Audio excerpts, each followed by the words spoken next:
Hey guys, tonight we're stepping into a world of marble, mist, and murmurs. A place where the water glows amber under torchlight, and time itself seems to slow down. You're standing in ancient Rome, just as the sun begins to dip below the tiled roofs. The air smells faintly of wet stone, olive oil, and something else. Maybe ambition? Maybe hygiene? Maybe both. Tonight, you're going to wander through the Roman baths, where the city's pulse hums beneath the steam.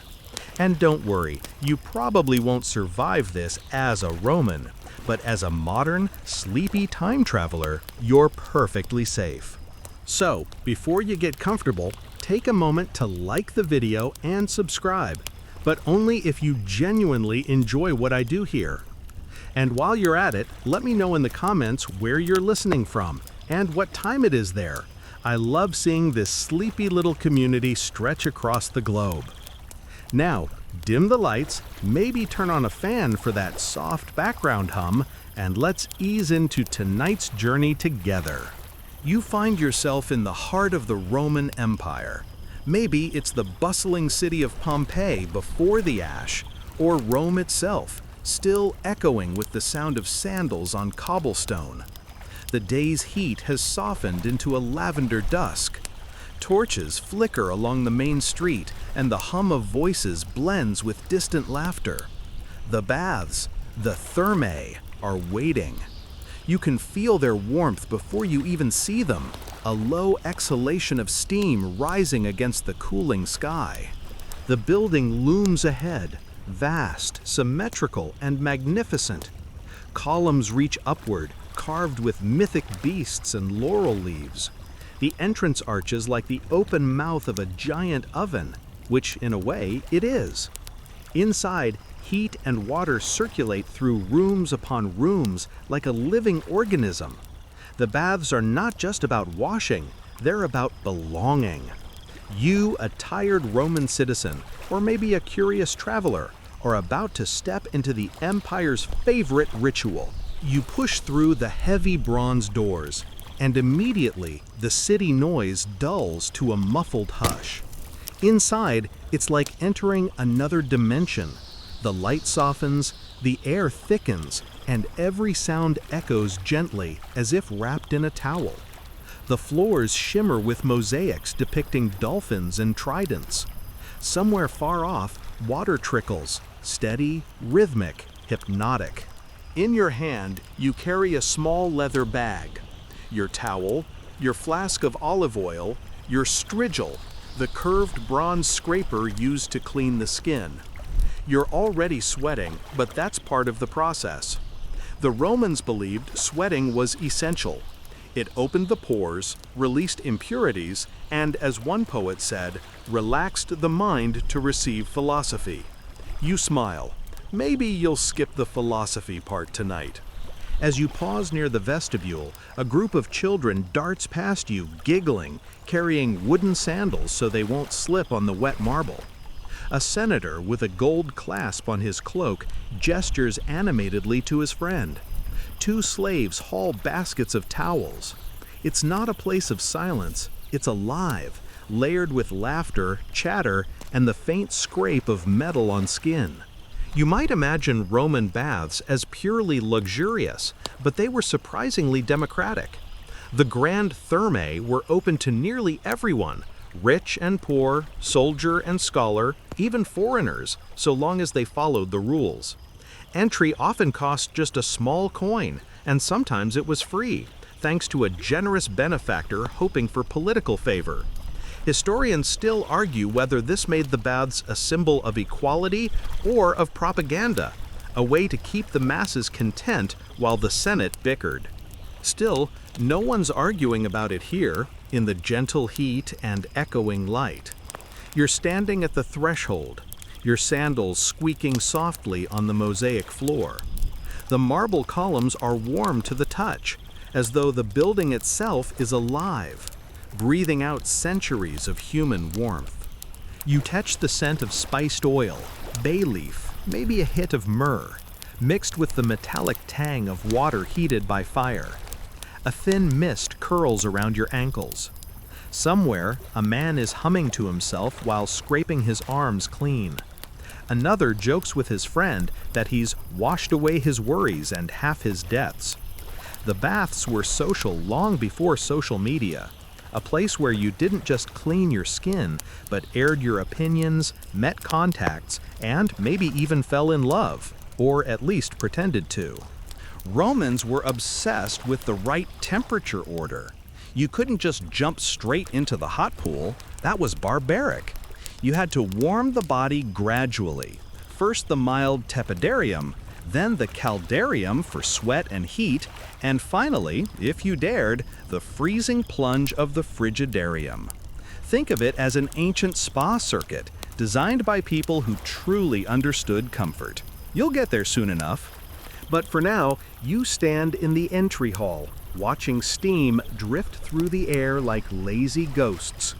You can hear the soft pop and crackle of the furnaces below, the great hypocaust system that heats everything from the floors to the walls. It's genius. A raised floor on brick pillars, hot air from wood-burning fires flowing beneath and through flues, warming the rooms evenly.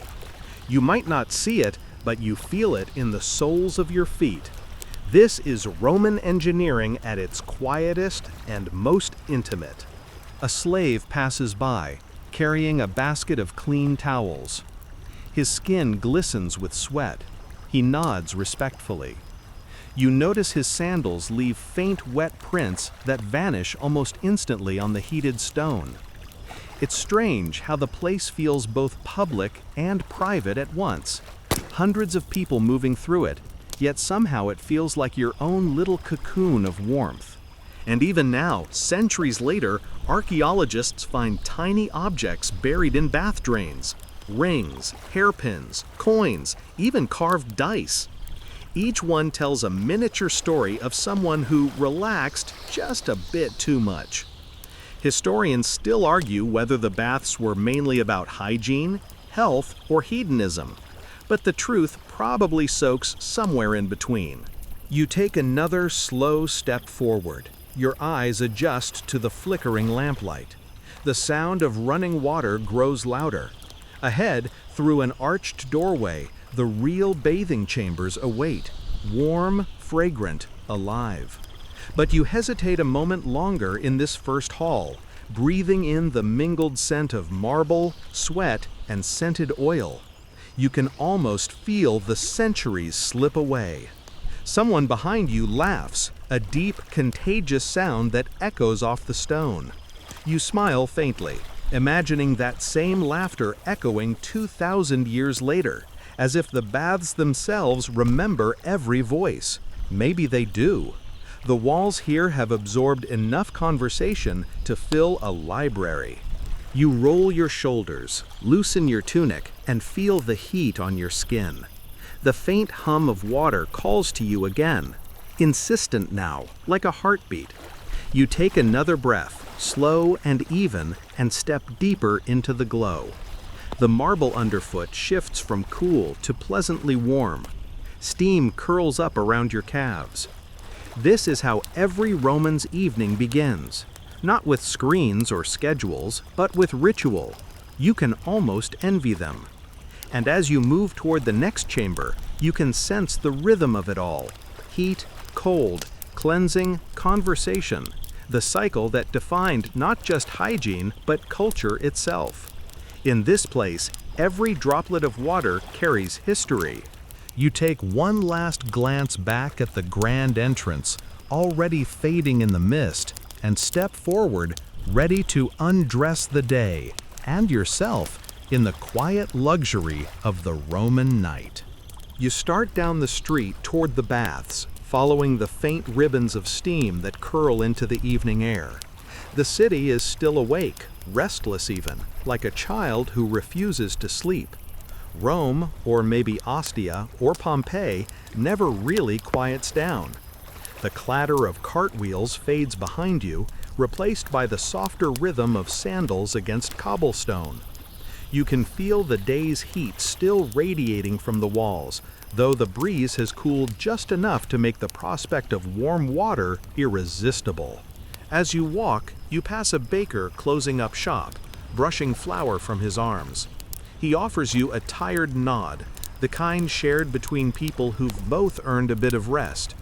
The smell of fresh bread and sweet honey lingers in the air, mixing with something sharper, olive oil perhaps, or the faint perfume of someone who just left the baths ahead of you. The street widens as you near the great structure. The thermae dominate the block like a palace. In fact, many Romans joked that the emperors might live more humbly than the bathers. The facade gleams with polished marble, and above it, statues of gods and heroes look down, their eyes softened by centuries of steam and sunlight. You wonder how many of those statues still stand today, maybe buried under modern streets, quietly watching from the dark. A pair of boys dart past, chasing a hoop. One of them stops just long enough to shout, "Aqua calida," hot water, before disappearing into the crowd. You smile. The baths are a playground for everyone, it seems. You move with the flow of people toward the grand doors. The chatter thickens. Someone argues about politics. Another man jokes about his aching joints. A woman in a crimson shawl carries a small flask of oil, its stopper shaped like a dolphin.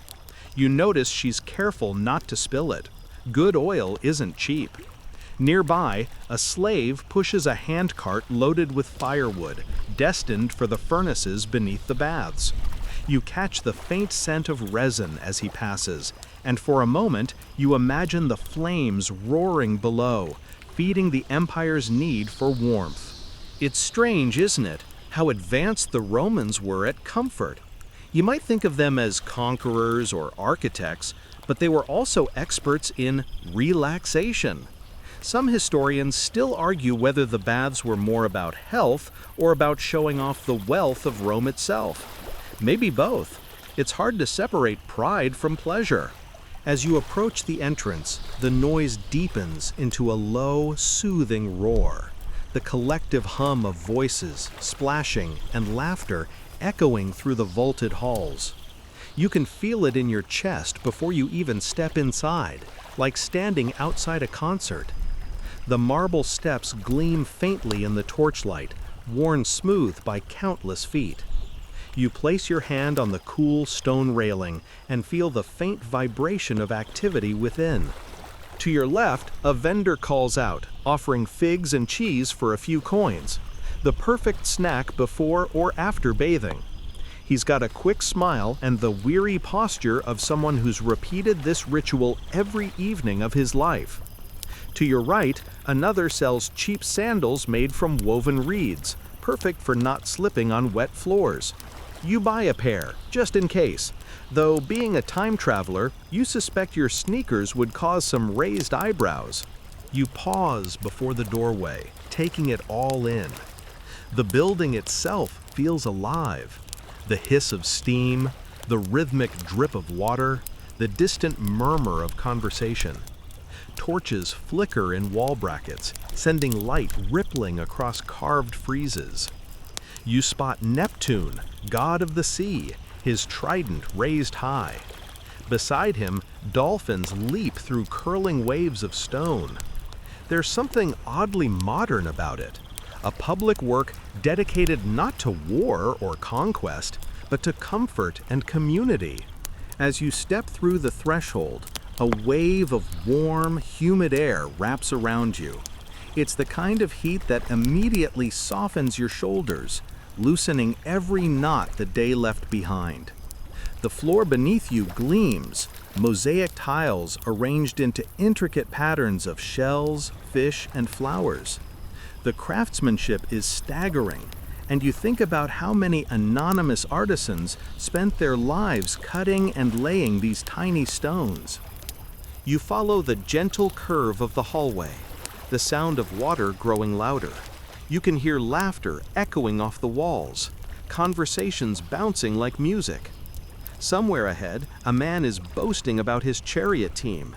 and another is loudly disagreeing, probably for sport. The Romans loved debate, especially when surrounded by steam. You pass a large marble basin set against the wall. The water within ripples faintly, catching the light. A small boy is refilling jugs from it, helping his father, who's kneeling nearby cleaning sandals. The boy grins at you, and you realize you must look a little out of place, wide-eyed, taking everything in. But that's all right. The baths welcomed everyone who respected the space. You notice the faint smell of charcoal now, drifting from deep within the building. That's the hypocus at work, the underfloor heating system you'll see later. For now, it just adds to the warmth around you, a reminder that beneath your feet, men are shoveling fuel into roaring fires, keeping Rome's citizens cozy. It's a simple fact of comfort. Someone, somewhere, always has to sweat for it. A quick aside, did you know the largest of Rome's baths could hold thousands of people at once? The baths of Caracalla, for instance, could serve more than 1,600 bathers simultaneously. It wasn't just a place to wash, it was an event, a daily performance of civilization. Historians still argue whether those grand complexes were meant to impress the gods or the taxpayers. Probably both.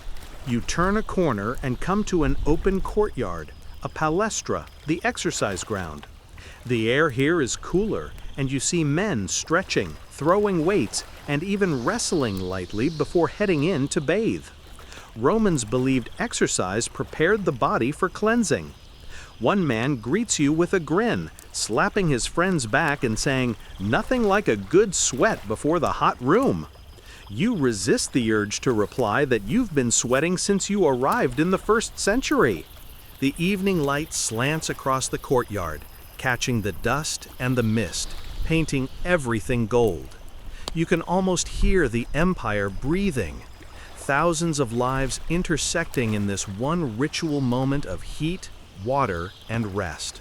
You take a slow breath and continue toward the next chamber, where the air thickens with warmth. Around you, the architecture is grand yet human in scale.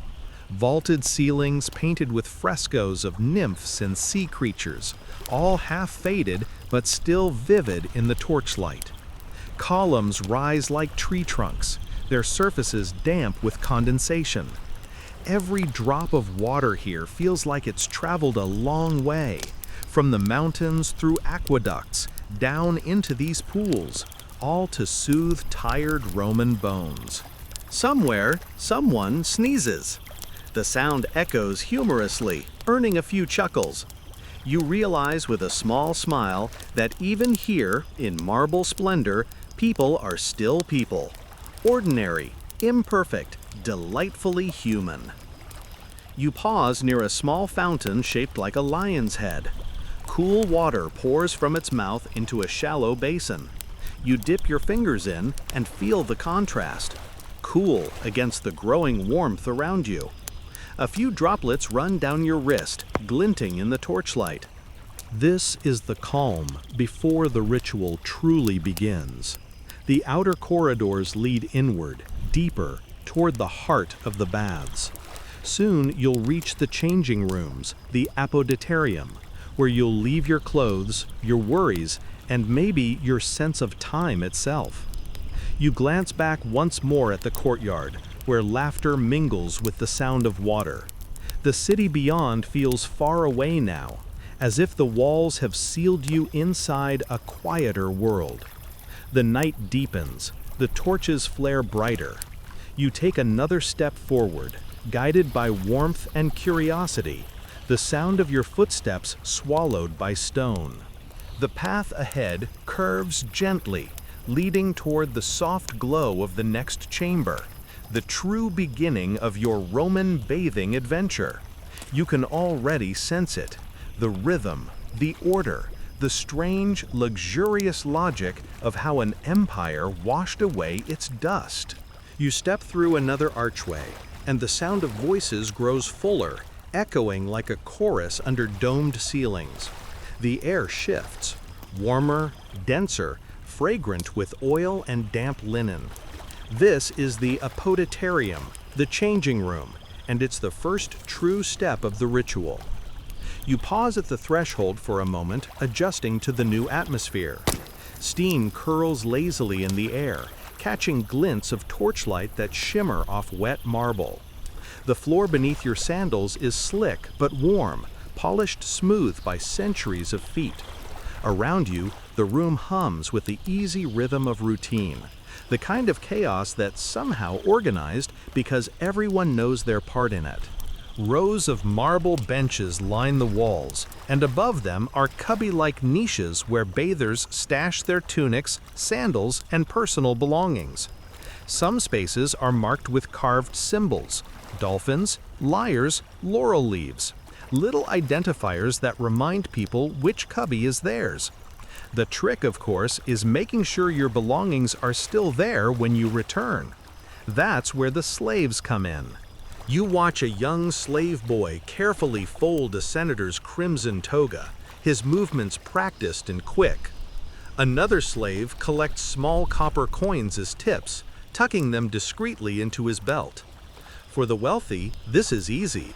Your servant waits here while you bathe, guarding your things. But for everyone else, you either trust fate or pay a small fee to one of the bath attendants to keep watch. It's not foolproof. There are stories, some funny, some less so, about thieves known as furunculi, the little thieves, who made their living sneaking through steam and chatter, pilfering tunics and purses. One Roman poet joked that the baths were the only place in Rome where you could lose your clothes faster than your dignity. You smile at that, and it's not hard to imagine why. The room smells faintly of olive oil, rich and earthy, mixed with the soft musk of wet fabric and human skin. You can almost hear the scrape of metal as someone nearby polishes a strigil, the curved bronze scraper every bather uses. The sound is crisp, almost soothing, like sharpening a blade, though this one's meant for skin, not war. You find an empty bench along the wall and sit for a moment, watching the ebb and flow of people. A merchant argues with his friend about grain prices while unlacing his sandals. A group of young men laugh as they wrestle playfully, pretending to steal each other's towels. A dignified matron, her hair pinned in perfect curls, hands her jewelry to an attendant before vanishing behind a curtain that likely leads to the women's section. The baths, for all their openness, did observe some lines, at least on paper. In many cities, men and women bathed at separate times or in separate areas, though there's plenty of evidence that rules were, let's say, flexible. Historians still argue whether mixed bathing was scandalous or simply practical in certain places. Maybe the truth, as usual, steams somewhere in between. You unfasten your cloak and fold it neatly beside you. The air feels immediately different against your skin, heavier, more tactile. A fine sheen of moisture settles on your arms. You reach into your small leather satchel and pull out your strigil and flask of oil. The oil is thick and golden, faintly scented with rosemary and myrtle. You rub a little between your fingers. It's slick, slightly gritty from the fine sand mixed in to exfoliate. Roman skincare was, in its own way, centuries ahead of its time. First time? A friendly voice interrupts your thoughts. A broad-shouldered man with a cheerful face sits nearby, rubbing oil into his chest. His accent is that of the provinces, maybe Gaul or Hispania. You nod with a faint smile. "Don't worry," he says, grinning. "Everyone looks lost their first visit. Just follow the heat." He gestures with his thumb toward the inner doorway. Warm, then hot, then cold. Easy enough. You thank him, and he chuckles. And don't forget to scrape. The oil takes the dirt away, not the water. He holds up his strigil and winks before returning to his task. You follow his example, pouring a little oil into your palm and spreading it over your arms and shoulders. The oil glides smoothly across your skin, warming almost instantly. You can smell the herbs now, subtle, earthy, calming. Around you, dozens of others are doing the same, chatting softly as they prepare. The sound of metal against skin, the gentle shk-shk of scrapers, fills the air like a strange music. One man nearby makes a joke about Roman plumbing. "We bring water from mountains just to sit in it like boiled fish." His friend laughs, replying, "Better boiled than dusty." Even in antiquity, humor found its place in hygiene. You glance upward, noticing the ceiling. A grand barrel vault, painted with fading frescoes of sea creatures and gods. Neptune lounges with his trident. Dolphins twist through waves. Nymphs pour urns of endless water. The paint has darkened with age, but in the torchlight, the figures seem almost alive, swimming through the rising steam. You imagine them watching silently as generations of Romans undressed, oiled, and chatted beneath them. At one end of the room stands a marble statue of Venus, the goddess of love and beauty. Her gaze is serene, her features softened by steam and time. Someone has draped a towel playfully over her arm, a quiet joke perhaps, or a mark of affection. It's easy to imagine this place as a kind of temple, not of gods, but of the body itself. A curious thought crosses your mind, that this, more than the Senate or the Forum, might have been where Rome truly lived. In these steamy rooms, everyone mingled. Senators, soldiers, slaves, poets, foreigners. For an hour or two, status blurred in the heat. You could argue politics, discuss philosophy, or just gossip about your neighbor's new sandals. The baths were democracy in liquid form, slippery, imperfect, but shared. A scholar once called them the beating heart of Roman leisure, and you can see why. Here, daily stress melted like wax.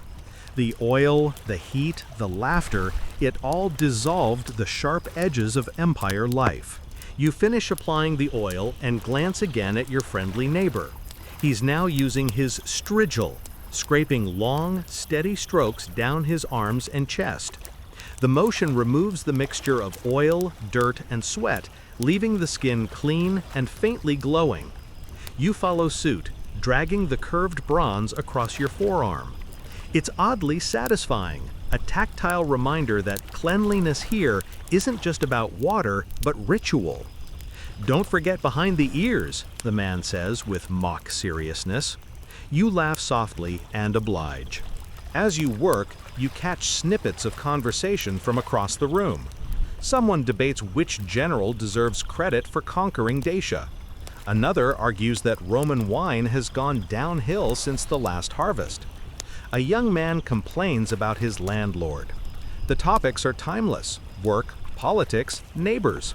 Even 2,000 years later, they'd fit right in at a modern coffee shop, minus the togas. You finish scraping and wipe your skin with a linen cloth. The warmth of the air keeps you from shivering. You feel lighter somehow, your skin humming, your muscles loose. It's not just physical. There's something about the shared rhythm of it all, the communal surrender to heat and ritual that feels deeply human. Your friendly guide rises, stretching his back with a groan. "Tepidarium next," he says. "Follow the warmth." He tosses you a reassuring grin before disappearing through the next archway, a faint mist curling around his silhouette. You take one last look around the apotarium. The flicker of torches, the gleam of wet skin, the low murmur of countless conversations. It's intimate but not intrusive, noisy yet strangely peaceful. A small boy laughs as his father pretends to lose his strigil in the oil flask. Somewhere, someone hums a simple tune. You gather your towel and your strigil, ready to move onward. The marble beneath your feet is smooth, the air humid and fragrant. As you step toward the next chamber, the warmth deepens, beckoning you further into the Roman rhythm of relaxation. You glance back once, noticing the towel still draped over Venus's arm. It flutters slightly in the heat, as if waving you onward. You smile to yourself and step through the archway, leaving behind the sound of laughter, oil, and whispered stories. Ahead, the air thickens, shimmering with promise.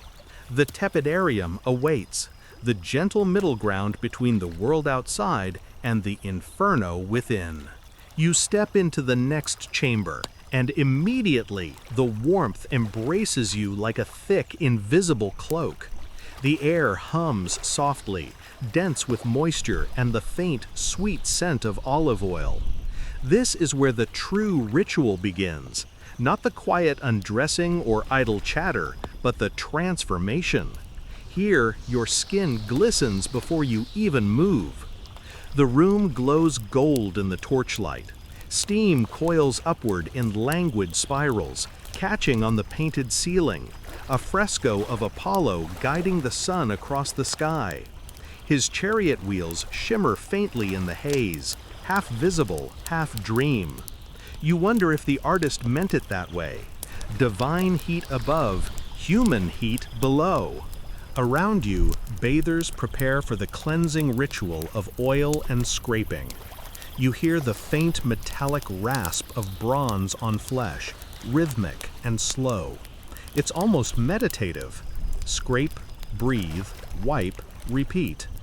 You find an empty spot near a shallow marble basin where attendants refill jars of warm water. The sound of it, a gentle pour, a light splash, adds to the soft symphony of the room. A tall man beside you dips his strigil into a basin, wipes it clean, and nods in your direction. "Better to start with olive oil," he murmurs, his tone that of a veteran offering friendly advice. "The water here doesn't do much unless the oil's done its work." You nod, remembering the small flask in your hand.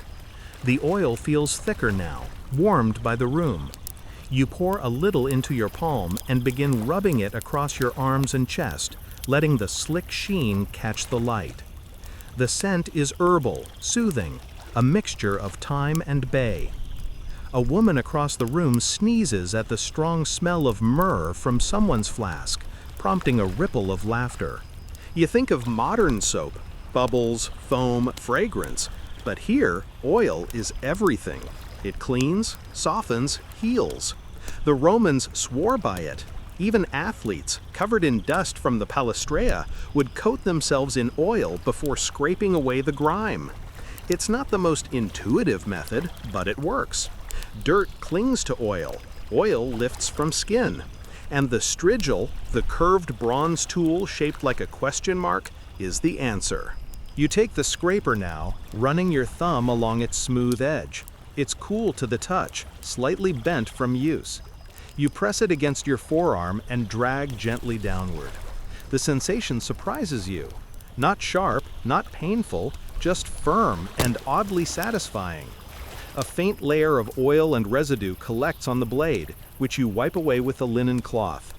You repeat the process on your shoulders, your back, your legs, feeling the grime of the day vanish with each slow stroke.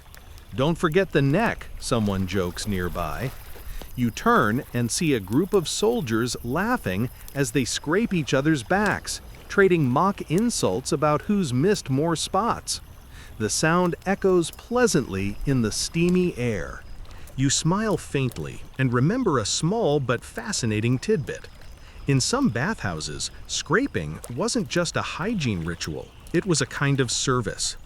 Wealthy citizens could pay attendants to oil and scrape them clean, often while chatting about politics or poetry. Imagine the trust involved, letting someone glide a piece of bronze across your skin while you gossip about the Senate. Historians still argue whether this was more about relaxation or social dominance. Another quiet show of class disguised as comfort. An attendant passes with a bucket of warm water, splashing it over the marble floor to keep the heat and humidity steady. The droplets hiss faintly against the stone. The temperature here is just right, not the stifling heat of the next chamber, not the coolness of the entry hall.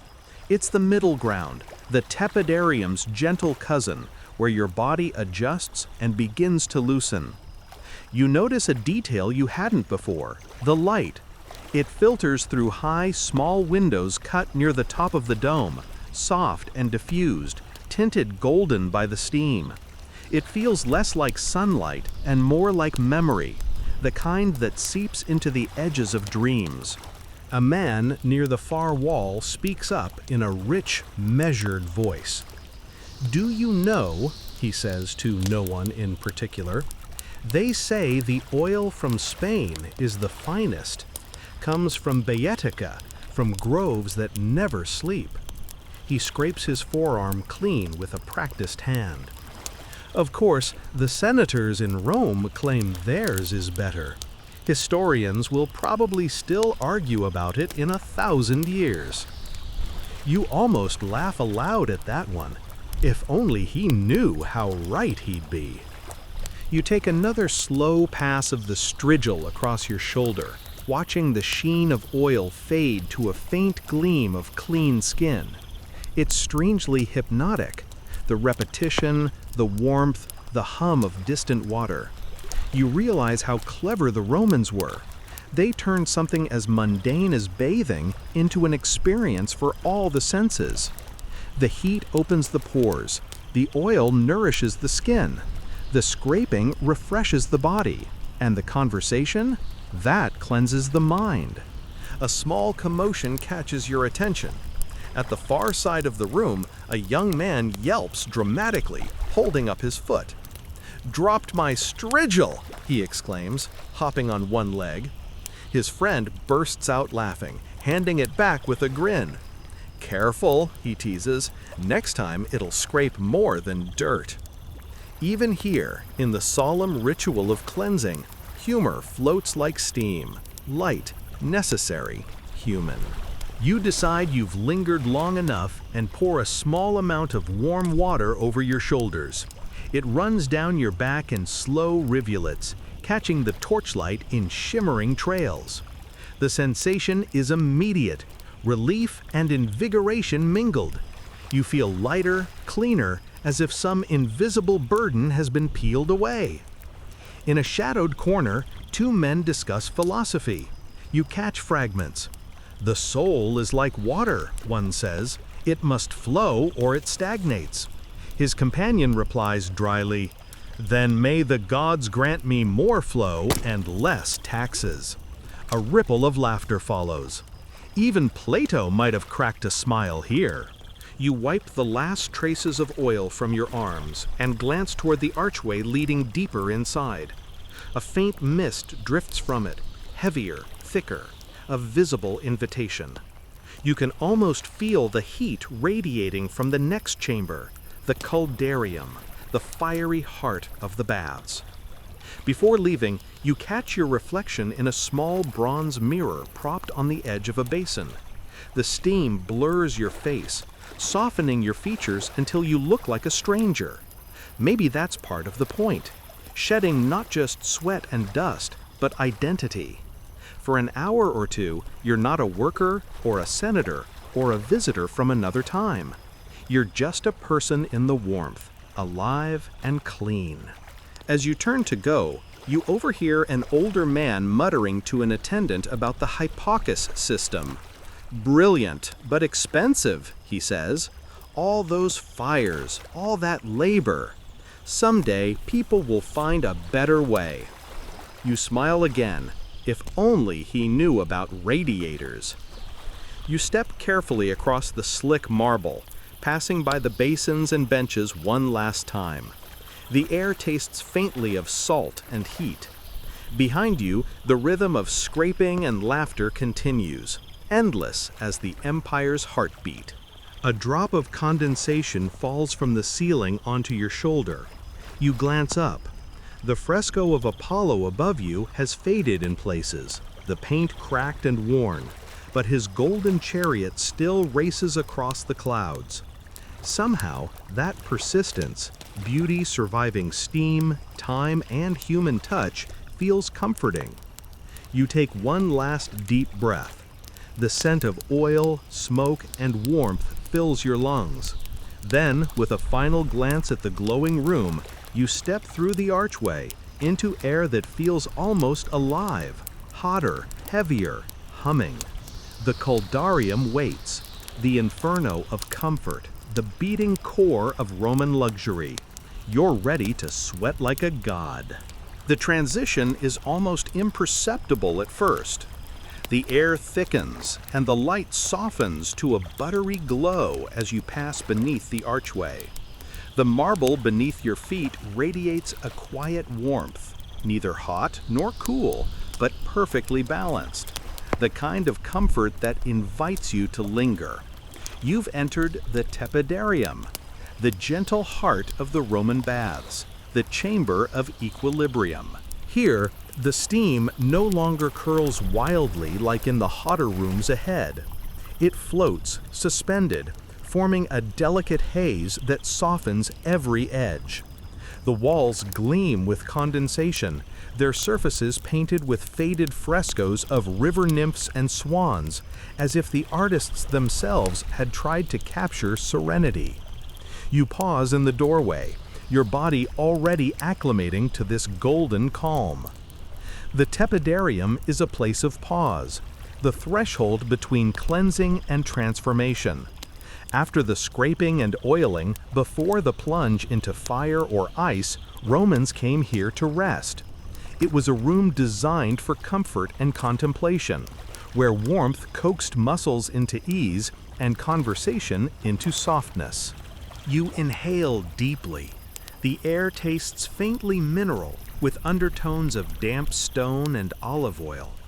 The ceiling arches high above, built to trap heat and funnel moisture into delicate drips that patter down like rain. Every sound here seems muted, footsteps, whispers, even laughter, absorbed by the steam. You find a marble bench along the curved wall and lower yourself onto it. The surface is pleasantly warm, almost alive. You close your eyes for a moment and listen. Somewhere nearby, water gurgles gently through hidden pipes, part of the great system that feeds this sanctuary, an invisible network of aqueducts and furnaces, all designed to make this stillness possible. A pair of voices drift toward you from across the room. Two older men are in quiet debate, their tones measured, unhurried. The trick, one says, is to come here after the caldarium, not before. The pores, you see, must be closed again. His friend chuckles softly. Ah, but then you'd miss the best of it, the moment when your body forgets the world entirely. Ah, but then you'd miss the best of it, the moment when your body forgets the world entirely. You open your eyes, and for a while you simply watch the room breathe. Every few moments a new figure enters, glistening from oil, towel slung loosely over a shoulder. Some recline on the benches, others lean back against the curved walls, eyes closed.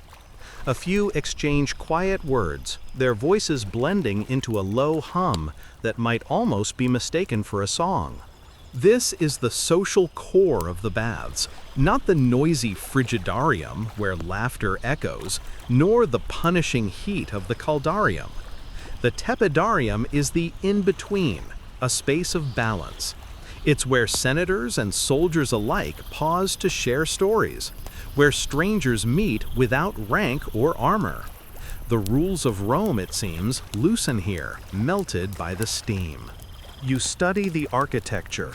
The room is shaped like a half-dome, lined with colored marble, green from Greece, red from Egypt, pale white from the quarries of Carrara. The patterns ripple in the mist, as if the stone itself were underwater. Along one wall, niches hold small bronze lamps whose flames flicker softly. Their reflections tremble in the polished marble, multiplying into dozens of golden halos. You can almost imagine the engineers who designed this place, their minds equal parts art and mathematics. The Romans had mastered the hypocaust, a system of raised floors and hollow walls through which hot air flowed from a furnace below. Every brick, Every vent was calculated for perfect balance. Too much heat and the marble cracked. Too little and the air grew stale.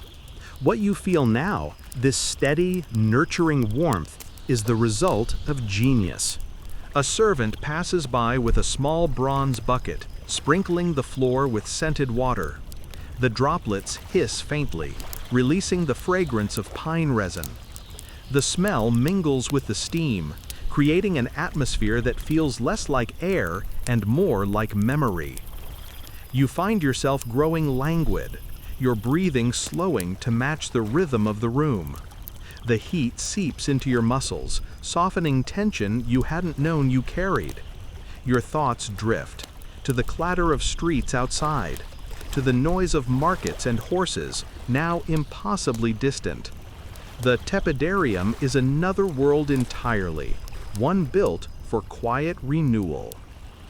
To your left, a small group gathers in conversation.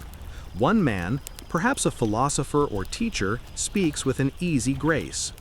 Imagine, he says, that the body is a city. The baths are its forum, a place of order and discourse. His listeners nod, smiling, too relaxed to argue. And the soul, one asks? Ah, the teacher replies, the soul is like this room, not too hot, not too cold, a harmony of opposites. You can't help but smile. It's easy to see why the Romans prized their baths so highly. They were more than cleansing stations. They were social theaters, temples of leisure, equalizers of class. Here, the empire's citizens, rich and poor, powerful and humble, shared the same heat, the same breath, the same drifting peace. In one corner, a young attendant polishes a marble basin, humming softly. The song is simple, repetitive, perhaps an old folk tune from the countryside. The rhythm blends with the steady dripping from the ceiling. The sound is hypnotic. You realize that if you stayed here long enough, you could fall asleep upright, lulled by the hum of warmth and water. You lean back against the wall. The heat seeps deeper, reaching your spine, your shoulders, the base of your neck. You imagine Roman citizens centuries ago doing exactly this, letting their thoughts dissolve into steam, their worries evaporate into the ceiling. For a people so known for conquest and ambition, it's almost startling how much they valued stillness. A thought occurs to you. Perhaps the baths were the empire's quietest rebellion against its own restlessness. In a world of armies and marble monuments, here was a space dedicated to being unhurried. You trace a droplet of condensation down the wall with your fingertip, watching it quiver, merge with others, and finally vanish into a small groove designed to carry it away. Even the water here has a purpose, a path. The Romans designed their peace as carefully as their wars. Time blurs. You don't know how long you've sat there, minutes or an hour, perhaps more. The warmth has worked its quiet magic. Your pulse feels slow and steady, your skin alive. Around you, bathers rise and depart one by one, heading either toward the inferno of the coldarium or the icy plunge of the frigidarium. The room never empties, though. As one leaves, another arrives, like breath exhaling and returning. Finally, you stand. The marble floor is slick beneath your feet, and your body feels lighter, looser, as if you've shed not just oil and dust, but weight itself. You glance once more around the room, memorizing its golden haze. The tepidarium is less a place than a sensation, and you suspect you'll carry its warmth with you long after you leave. At the far end of the chamber, another doorway waits, veiled in denser mist. The air that spills from it is hotter, almost shimmering. You can hear the faint hiss of water striking stone, the deep, living rumble of the furnaces below. The caldarium, the realm of fire. You hesitate, savoring this final moment of perfect warmth, suspended between comfort and trial. Then, With a quiet breath, you move forward. The mist thickens around you, and the world grows sharper with heat. Behind you, the tepidarium fades into silence, a golden memory. Ahead, the air itself burns with promise. The Romans believed that heat purified not only the body, but the spirit. You're about to find out why. The warmth deepens as you move forward, becoming a tangible thing, a heavy, living presence that seems to cling to your skin. The doorway to the caldarium glows faintly in the mist, like the mouth of a volcano. You pause for a moment, your body already beginning to glisten again, each breath thicker than the last. The marble beneath your feet grows hotter, almost to the point of discomfort, but you press on. The Romans called this place the soul of the baths, the caldarium, the hot chamber where transformation truly begins. Stepping through, you're enveloped instantly. Steam swirls around you in opalescent waves, obscuring shapes and shadows. The air tastes faintly metallic and mineral-rich, like you've walked into the breath of a mountain spring. Light filters through the haze in slanted ribbons, flickering as though the sun itself were boiling. You can barely see the far wall, but you hear the echo of dripping water, the steady hiss of steam vents, and the muffled splashes of bathers braving the heat. The caldarium is more than hot, it's elemental. Every surface, from the curved ceiling to the mosaic floor, hums with stored warmth. This heat isn't random, it's engineered perfection. Beneath your feet, the great hypocaust system roars quietly, fires stoked by slaves in the praeferneum below. Hot air rushes through flues in the walls, heating the marble evenly so that no corner escapes the embrace of the furnace. It's the Roman genius for control, distilled into architecture, a balance of flame and stone. You take a cautious step closer to the main pool, the alveus.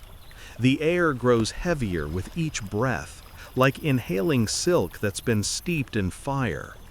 The pool itself shimmers, small waves lapping lazily against its edges. The water is nearly scalding, but not unbearable. You watch as a bather lowers himself slowly, hissing under his breath, then lets out a sigh that sounds suspiciously like bliss. You sit at the edge for a moment, dangling your feet. The sensation is intense, almost electrifying. Every nerve in your legs wakes up at once. You can feel your heartbeat in your fingertips. For a second, you think about backing out, but the heat draws you in, magnetic and cleansing. With a deep breath, you slide down into the pool. It's like being wrapped in liquid sunlight. The initial sting fades quickly, replaced by a profound, heavy calm. You lean back against the marble edge and let your body float. The air is thick, the steam clings to your face, and beads of sweat mingle with the water already glistening on your skin. All around you, other bathers murmur softly. A young man jokes about how his ears are boiling off, while another replies that it's the only way to sweat out yesterday's wine. Someone laughs, that kind of half-delirious laugh that comes only when heat and exhaustion blend into something strangely euphoric. A curious thing about this place, the Romans didn't use soap as we do. Instead, they relied on oil and heat. The pores opened, the dirt loosened, and afterward, everything was scraped away with the strigil. You might recall yours waiting nearby, bronze and curved, ready for its next ritual. The combination of oil, sweat, and steam is oddly satisfying, not just physical, but symbolic. You're not just cleaning, you're shedding. One mainstream historical fact, the great public caldaria of Rome, like those in the baths of Caracalla and Diocletian, were marvels of scale. Some could hold hundreds at once, their ceilings soaring higher than cathedrals, with glass windows admitting shafts of light into the vapor.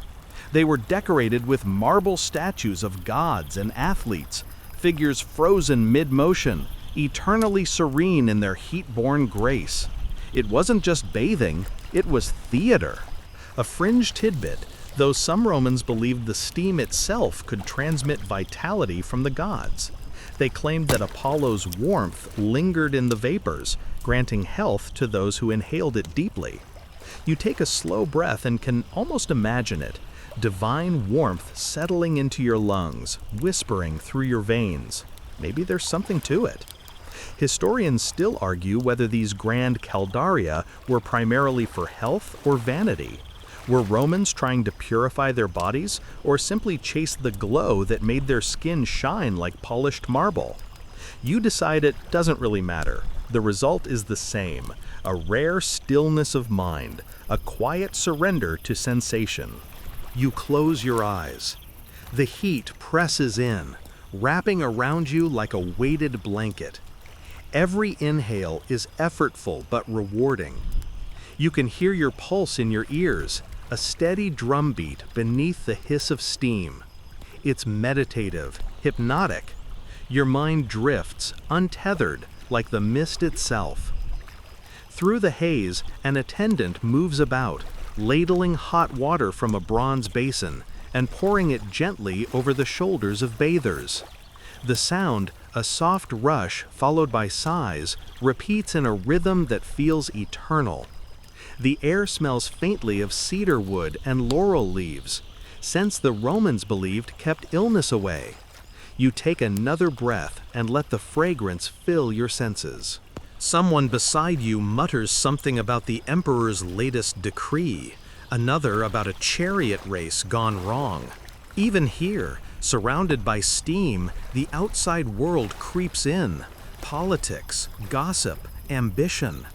But it's all softened by the heat, words dissolving into the mist before they can sharpen into meaning.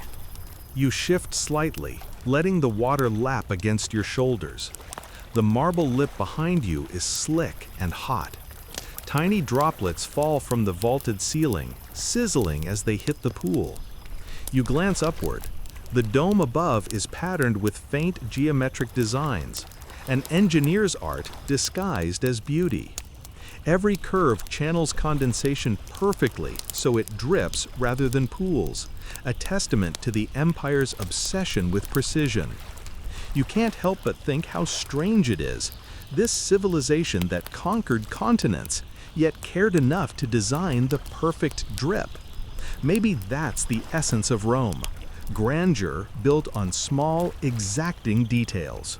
A servant enters through a side door, carrying fresh oil in a shallow dish.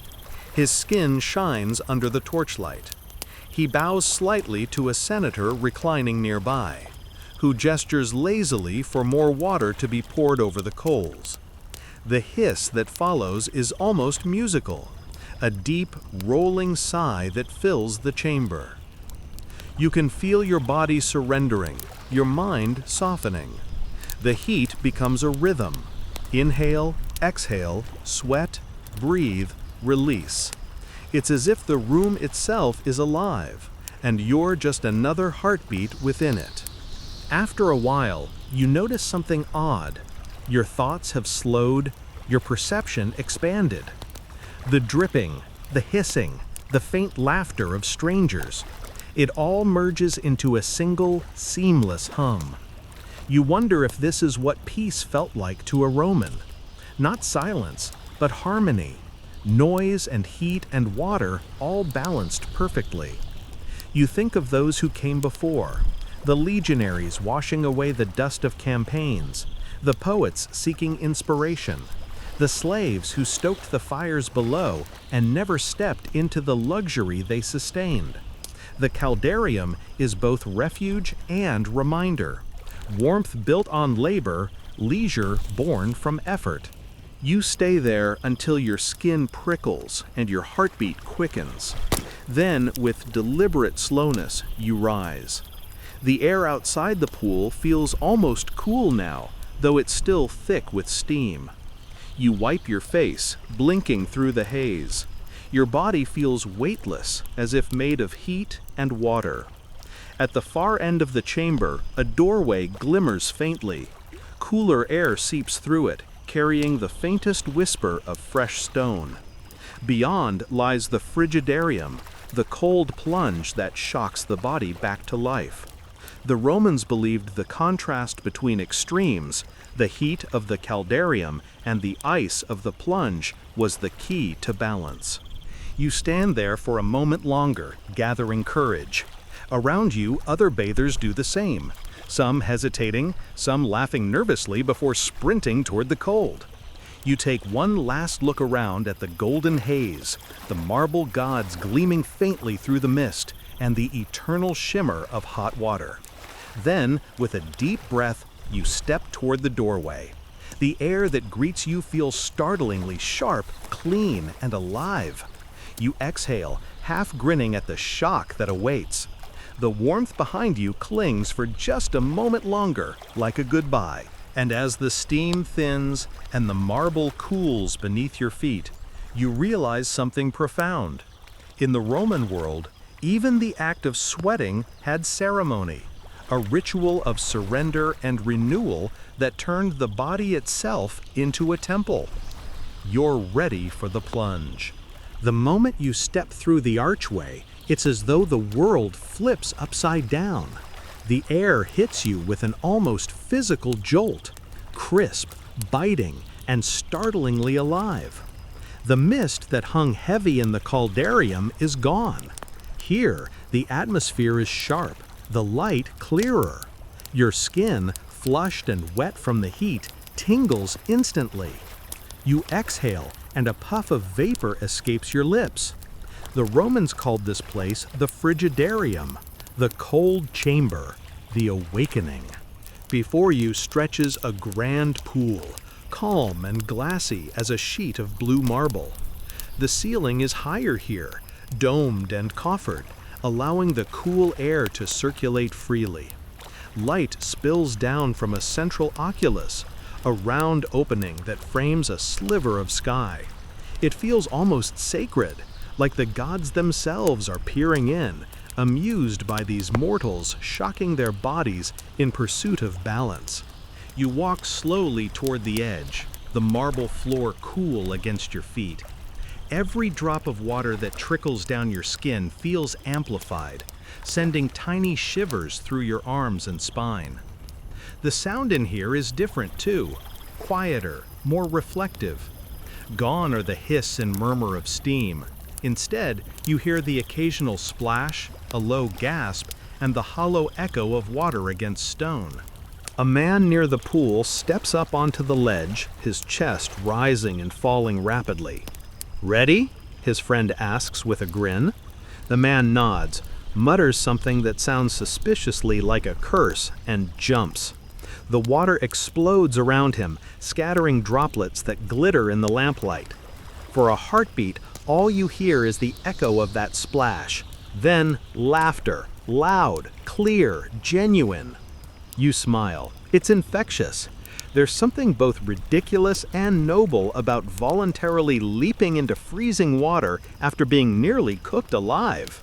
And yet, as the Romans would say, mens sana in corpore sano, a sound mind in a sound body. The shock was part of the therapy. The heat cleansed, the cold renewed. You kneel at the pool's edge, dipping your fingers into the water. The chill bites instantly, and you suck in a sharp breath. There's no easing into this one, no gentle gradient. It's all or nothing, a plunge or retreat. You hesitate, then glance around. Several others are already in, their skin gleaming pale in the water, faces half lit by the soft torches along the wall. No one looks miserable. In fact, they look awake. You take a deep breath and step forward. The first instant is pure shock, a jolt that steals the air from your lungs and sends your heart racing. The cold wraps around you like glass, and every pore that was open in the caldarium slams shut in protest. Your instincts scream out, but you stay, suspended in the freezing stillness. You remember what a Roman philosopher once wrote: "The body obeys when the mind commands. You command it to endure." And then something shifts. The pain fades, replaced by a strange clarity. The water no longer feels hostile. It feels clean, almost electric. Your skin tingles as if waking from sleep. You move slowly through the pool, each motion cutting through the cool silence. You can feel your pulse steadying, your breath deepening. You're alive, vividly, undeniably alive. This is the purpose of the frigidarium: renewal. After the heat has loosened every muscle and melted every thought, the cold gathers them back together, sharper and stronger. The Romans didn't just bathe, they cycled through temperatures like they were tuning an instrument. Their bodies were the strings, their breath the melody. Above you, the dome catches the torchlight and scatters it in faint reflections that ripple across the water's surface. It's mesmerizing, like watching gold threads weave themselves through sapphire. You float for a moment, staring upward, letting the stillness settle around you. A mainstream fact, nearly every major Roman bath, from the baths of Caracalla to those in Bath, England, included a frigidarium as the centerpiece. It wasn't just functional, it was symbolic. The large, cold pools represented discipline and rebirth, a nod to Roman virtues of control and moderation. Many were decorated with statues of Neptune or river gods, reminders that water itself was divine. A quirky tidbit, though: wealthy Romans sometimes had snow imported from the mountains just to make their cold baths even colder. Imagine that, hauling snow down from the Alps in straw-filled wagons just to give the frigidarium an extra sting. You can't help but chuckle softly at the thought. Somewhere, a slave probably cursed every snowflake along the journey. Historians still argue whether the frigidarium had actual medical benefits or was simply psychological, a kind of extreme wake-up call. But as you float here, feeling the blood rush under your skin, it's hard to imagine it wasn't at least a little of both. There's a clarity that comes only from contrast, from going through extremes and finding balance at the center.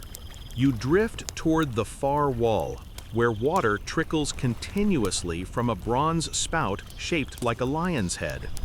The steady stream breaks the silence with a delicate, musical rhythm.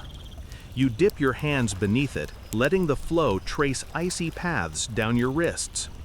The Romans believed that running water, aqua viva, carried away impurities more effectively than still water. It's easy to see why.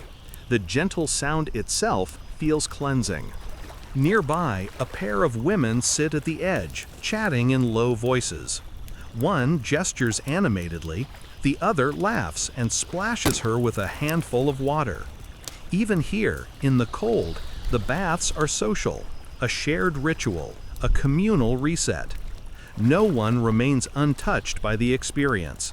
Everyone, regardless of class or title, emerges changed, at least for a moment. You stay a while longer, until the shivers start to creep in. The cold has done its work. The shock has cleared your mind, the last traces of fatigue slipping away. You wade toward the steps and emerge, water cascading off you in silver streams. The air feels warmer now, the light softer.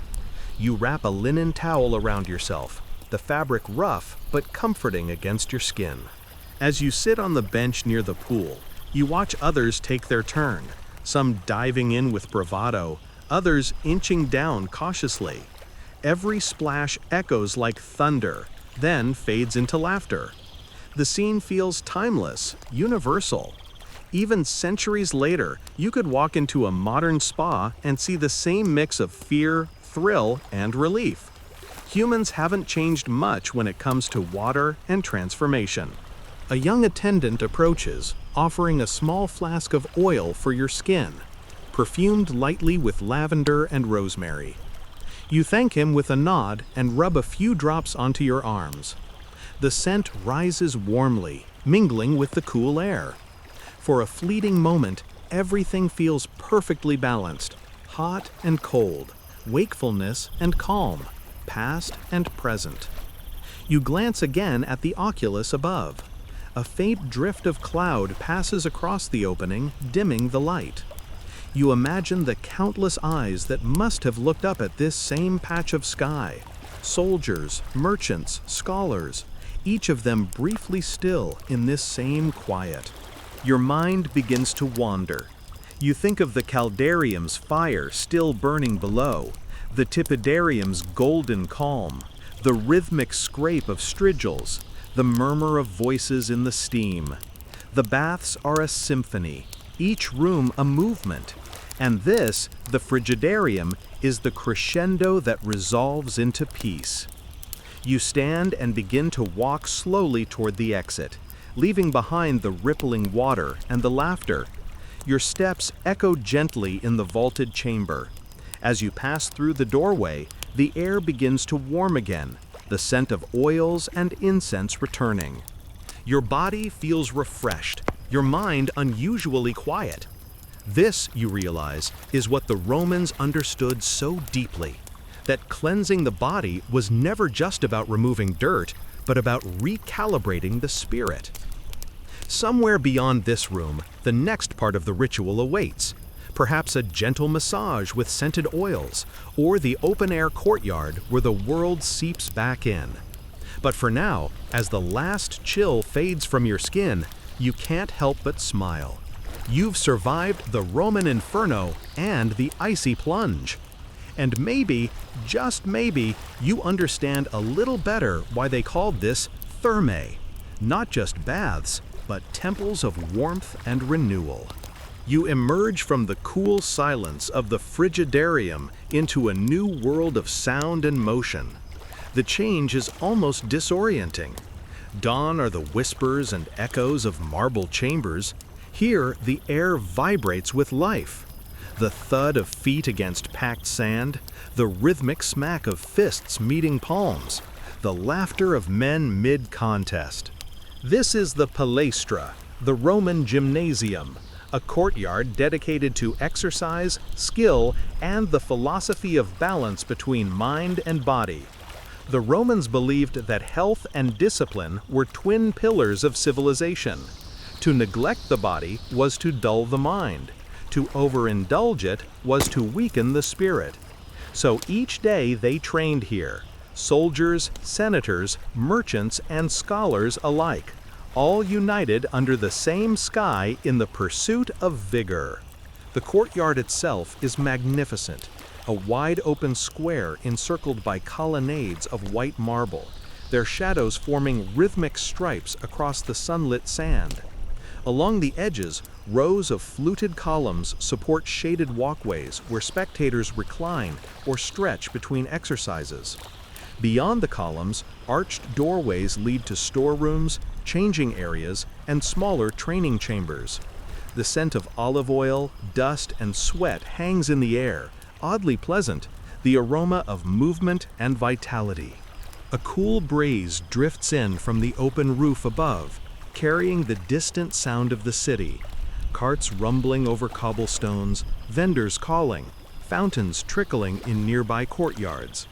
Yet here, within the palaestra, the noise fades into a steady, almost meditative rhythm. The thump of sandals, the slap of rope, the grunt of effort, all blending into a kind of living heartbeat. You take a seat along the colonnade for a moment, observing the scene before stepping in yourself. To your left, a group of young men practices wrestling. Their bodies, gleaming with oil, twist and strain in the sunlight. Every muscle defined, every motion deliberate. There's no brutality here, only control. The art of strength balanced by restraint. You can almost hear their instructors' voices echoing from the past. Do not fight to injure, fight to master yourself. Nearby, another group trains with halteres, small bronze weights used for jumping exercises. Each man swings the weights back and forth in a precise rhythm before leaping forward across the sand, landing with soft thuds that leave perfect footprints behind. The movement looks almost like flight, a brief rebellion against gravity. They reset, step back, and repeat. At the far end of the courtyard, a trainer demonstrates javelin throwing. The weapon arcs high into the air, catching the sunlight before sinking gracefully into a distant target. Cheers follow. The Romans loved this. Feats of precision, not chaos. To them, the palestra was more than a place to sweat, it was a stage for virtue. Every exercise was a metaphor. Balance, endurance, grace, courage, all embodied in the human form. You rise and wander deeper into the sand, feeling the warmth beneath your feet. A young trainer approaches, his tunic short and his hair cropped close to his head. He smiles politely, gestures toward a rack of training implements, wooden swords, small weights, leather punching bags, and asks if you'd like to join. You nod, more out of curiosity than competitiveness. He hands you a cestus, a padded leather glove used for light sparring. The leather is soft but heavy, with faint traces of oil and sand clinging to it. You slip it on and feel its comforting weight. Across from you, your partner bows slightly, a silent gesture of respect before the match begins.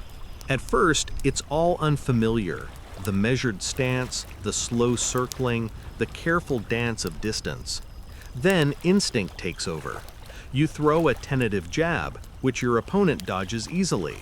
He responds with a light tap to your shoulder, a playful reminder to guard. You both smile. There's no anger, no need for dominance, only rhythm. The palestra is not a battlefield, it's a classroom. As the match continues, you begin to flow, your body warming, your breath deepening, your senses sharpening. The tension of the frigidarium fades completely now, replaced by a steady pulse of strength and clarity. When the trainer finally calls a halt, you remove the glove and laugh softly, surprised by how good it feels simply to move, to sweat, to be fully present in your body. You walk toward the fountain at the center of the courtyard, where water spills from a sculpted dolphin into a shallow basin. You scoop some into your hands and splash your face. The coolness is delicious after the exertion. Around you, others do the same, washing away dust, rubbing down with oil, chatting about everything from philosophy to politics to last night's dinner. The palestra was as social as it was physical, the Roman version of a modern gym mixed with a forum. Deals were made here, friendships formed, rivalries settled. A group of older men nearby are stretching in the shade, their movements slower but no less graceful. They discuss the Stoic writings of Seneca between bends and lunges. You catch fragments of Latin phrases, virtus, moderatio, mens fortis in corpore sano, virtue, moderation, a strong mind in a healthy body. It's humbling to see how deeply physical practice was intertwined with philosophy here. For the Romans, the pursuit of strength was never separated from the pursuit of wisdom. As you listen, one of them notices your attention and smiles. Memoria corporis est mens, he says gently. The body remembers the mind. You nod, though the meaning settles slowly. You think back to the heat of the caldarium, the shock of the frigidarium, and now this. The awakening of the muscles, the steady rhythm of breath and motion. Every stage of the Roman bath, it seems, was not just about cleansing or relaxation, but transformation. You continue to watch the courtyard for a while longer. Two boys begin a foot race, their sandals kicking up little puffs of sand as they dart across the yard. A trainer nearby calls encouragement, counting beats to keep their pace steady. A musician plays softly on a reed flute, its notes weeding through the air like a cool breeze. The effect is strangely beautiful, movement and sound merging into harmony. You can almost imagine the same scene 2,000 years ago, sunlight spilling over a dozen cities across the empire, from Carthage to Londinium, each palestra alive with motion. This was Rome's secret, not just conquest, but discipline. The empire's strength was built in places like this, one push-up, one strike, one breath at a time. As the training session winds down, attendants begin bringing out amphorae of oil and cloths for massage. You join a few others under the shade of a columned portico. An attendant pours warm oil over your shoulders, rubbing it gently into your skin. The sensation is divine, the tension of movement dissolving under practiced hands. The smell of rosemary, pine, and smoke fills the air. He works methodically, kneading the muscles of your arms and back. You close your eyes and let your mind wander again, not to thought, but to sensation. You feel grounded, connected to the earth and the people around you.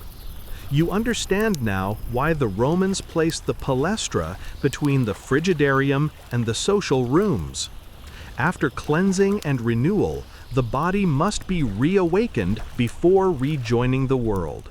When the massage ends, you feel lighter, both in muscle and spirit.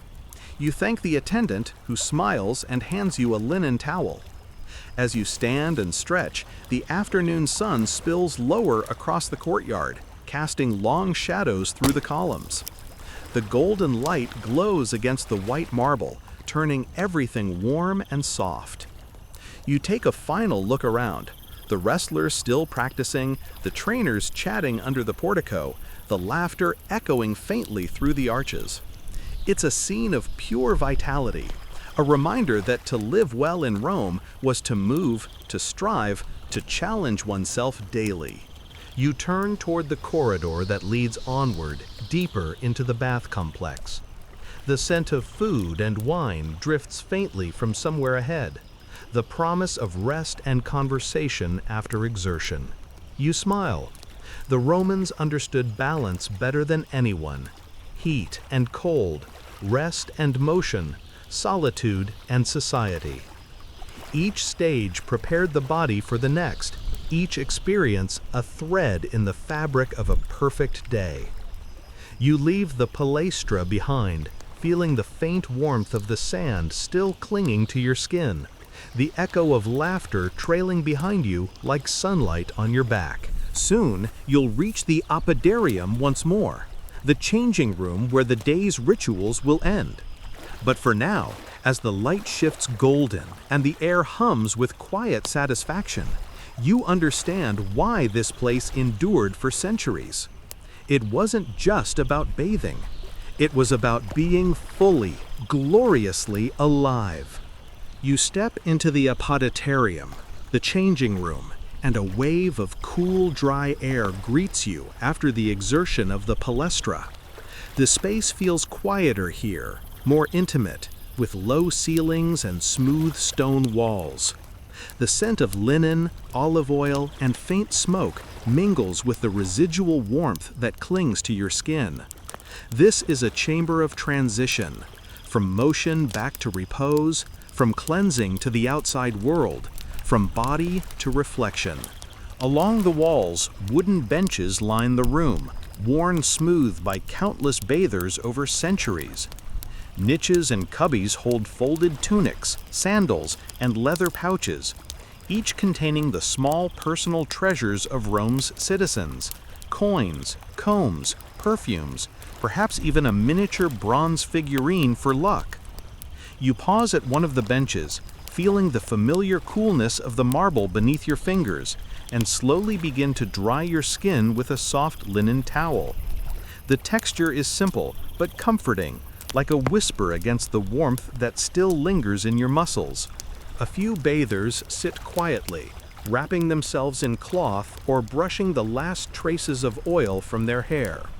You hear the faint scrape of a strigil being cleaned, a muted slap of sandals against stone, a quiet conversation about the city's politics. Everything here moves with deliberation. Haste is unnecessary. The apoditerium is as much a space for reflection as it is for dressing. You reach into your cubby and retrieve your tunic, the familiar fabric, rough yet soft in all the right places. Slipping into it, you feel the residual warmth of the bath clinging beneath your skin. Each movement is slow, deliberate, bending, reaching, tying the sash, a ritual of care. You notice that even the simplest motions carry a weight of attention here, a reminder that the Romans valued mindfulness in every act, however mundane. Across the room, a woman hums softly as she folds her linen wraps.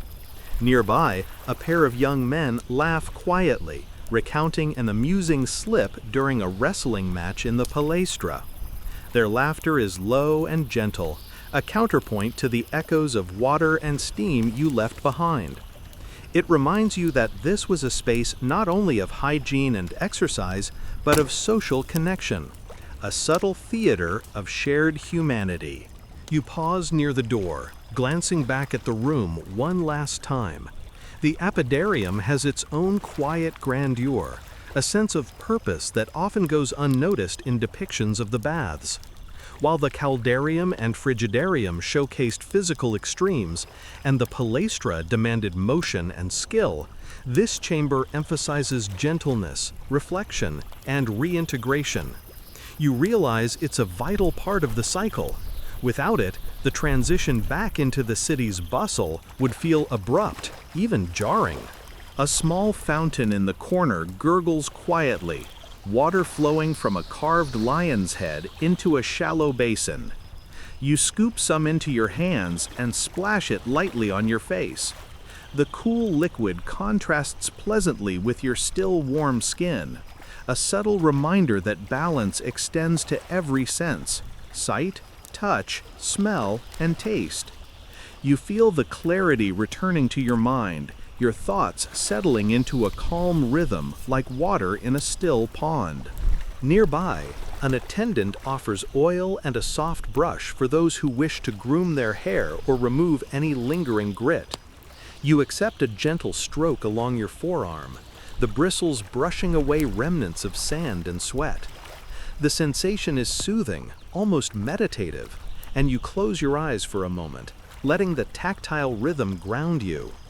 The room seems suspended in a quiet bubble, separate from time, separate from the city. You think of the frigidarium's sharp awakening, the caldarium's molten embrace, the tepidarium's golden calm, and the palaestra's invigorating motion. Each chamber has shaped you differently, leaving traces on body and mind alike. Now in the apoditerium, those experiences are integrated, settling into a gentle balance that feels more than physical, almost spiritual. In major Roman baths, the apoditerium often featured elaborate decorations, frescoes, mosaics, or marble reliefs depicting mythological scenes.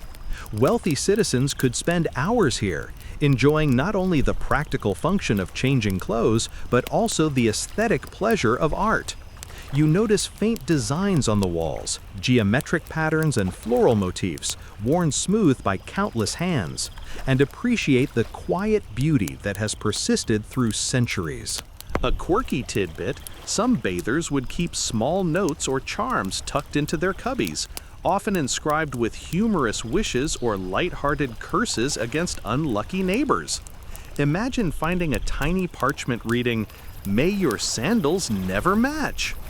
Historians still argue whether this was a common practice or merely a playful anecdote exaggerated over time, but it reminds you that humor, like ritual, persisted in these sacred spaces. You take a final breath, savoring the mixture of scents, textures, and warmth that surrounds you. The baths, with all their chambers, heat, and cold, their oils and scrapes, their exercise and reflection, have left their mark. You feel lighter, clearer, almost reborn, a little like a river that has flowed through multiple landscapes, emerging steady and whole. Rising, you gather your belongings and step toward the exit. The sun has shifted outside, spilling soft light across the entrance. You glance back one last time at the quiet benches, the niches, the gurgling fountain, the faint aroma of olive oil lingering in the air. This space, the apoditarium, may seem modest compared to the grandeur of the caldarium or the social spectacle of the palestra, but it is here, in reflection and quiet ritual, that the true essence of the Roman baths is distilled. Your mind drifts briefly to the scholars and citizens who once moved through these rooms, the same routines repeated day after day. They lived with intention, balancing extremes of heat and cold, effort and relaxation, solitude and society. And now, as you step outside, the world feels sharper, yet somehow more gentle. A Roman lesson in moderation, discipline, and the art of living well. You breathe deeply one last time, letting the cool air outside mingle with the residual warmth from the baths. You notice the faint smell of stone and sand from the courtyard, the distant chatter of passersby, the soft clatter of carts along the streets. Your senses, awakened and calmed in equal measure, register everything with unusual clarity. The journey through the baths, from cleansing to heat, cold, exertion, and reflection, is complete. And yet, it feels like only a beginning, a reminder of how the simple rituals of care, motion, and contemplation can transform not only the body, but also the mind.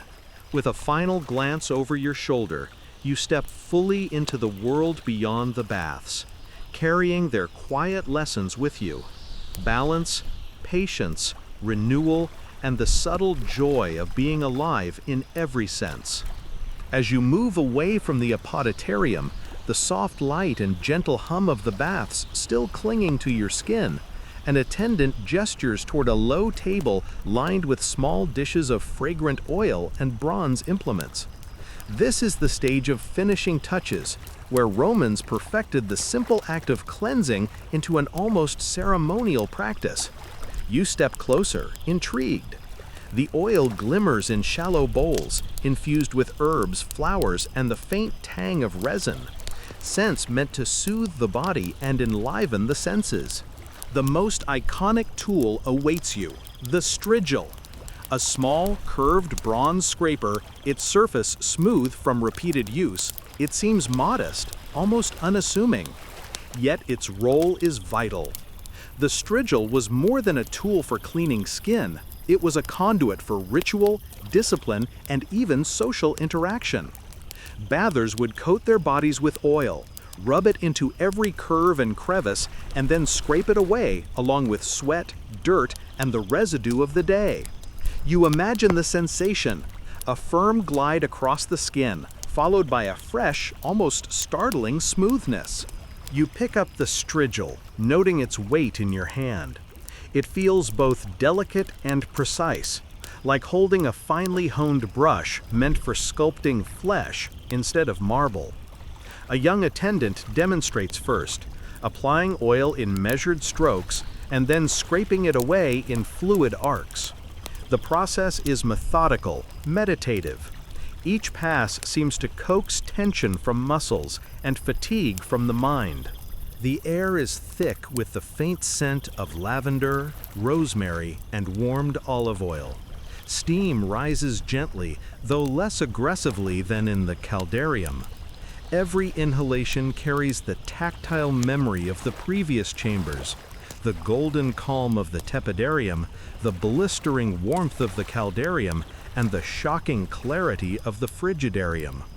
This is the final stage, the culmination, where body and mind reconcile after extremes of heat, cold, and exertion. You start with your forearm, gliding the strigil slowly. The sensation is strange at first, firm, almost ticklish, and yet deeply satisfying.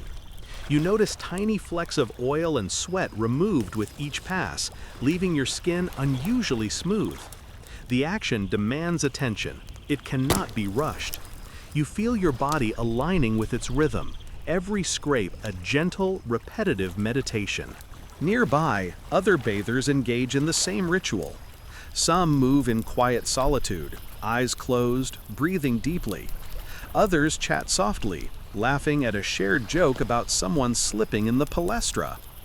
The combination of physical touch, sound, and scent creates a subtle symphony. Even now you realize the baths were as much about the mind as the body. A mainstream historical fact, the strigil was used throughout the Roman Empire, from the bustling streets of Rome to provincial towns in Gaul and Britannia. Wealthy citizens often had personal bronze or silver strigils, sometimes engraved with initials or decorative motifs, while public baths supplied communal versions for general use. Its role was practical, yes, but it was also symbolic.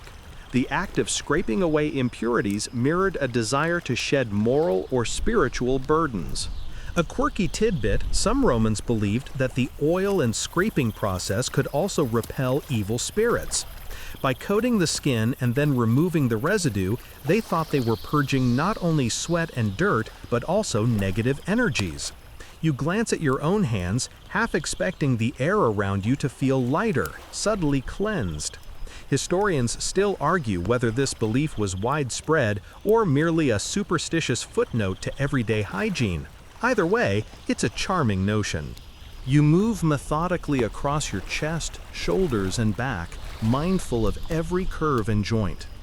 The combination of warm oil and firm scraping feels like an extension of the baths themselves, a continuation of the purification begun in the caldarium and completed with the icy shock of the frigidarium. Each motion releases tension you hadn't realized you carried, from neck to fingers, hips to spine. Beyond physical cleanliness, there is a subtle social rhythm here. You notice attendants exchanging quiet nods, bathers acknowledging each other's presence without intrusion. Even in an intimate act like personal grooming, the space retains a sense of communal respect. The Romans were masters of integrating private care with public life, teaching through architecture and ritual that self-discipline and social awareness are intertwined. After several minutes, you focus on your legs and feet, gliding the strigil with deliberate care. The marble floor beneath your toes is slightly cool now, contrasting with the lingering warmth of the oil and your freshly cleansed skin. The rhythm has a calming, almost hypnotic effect, and your thoughts begin to float freely, unanchored from any concerns of the day.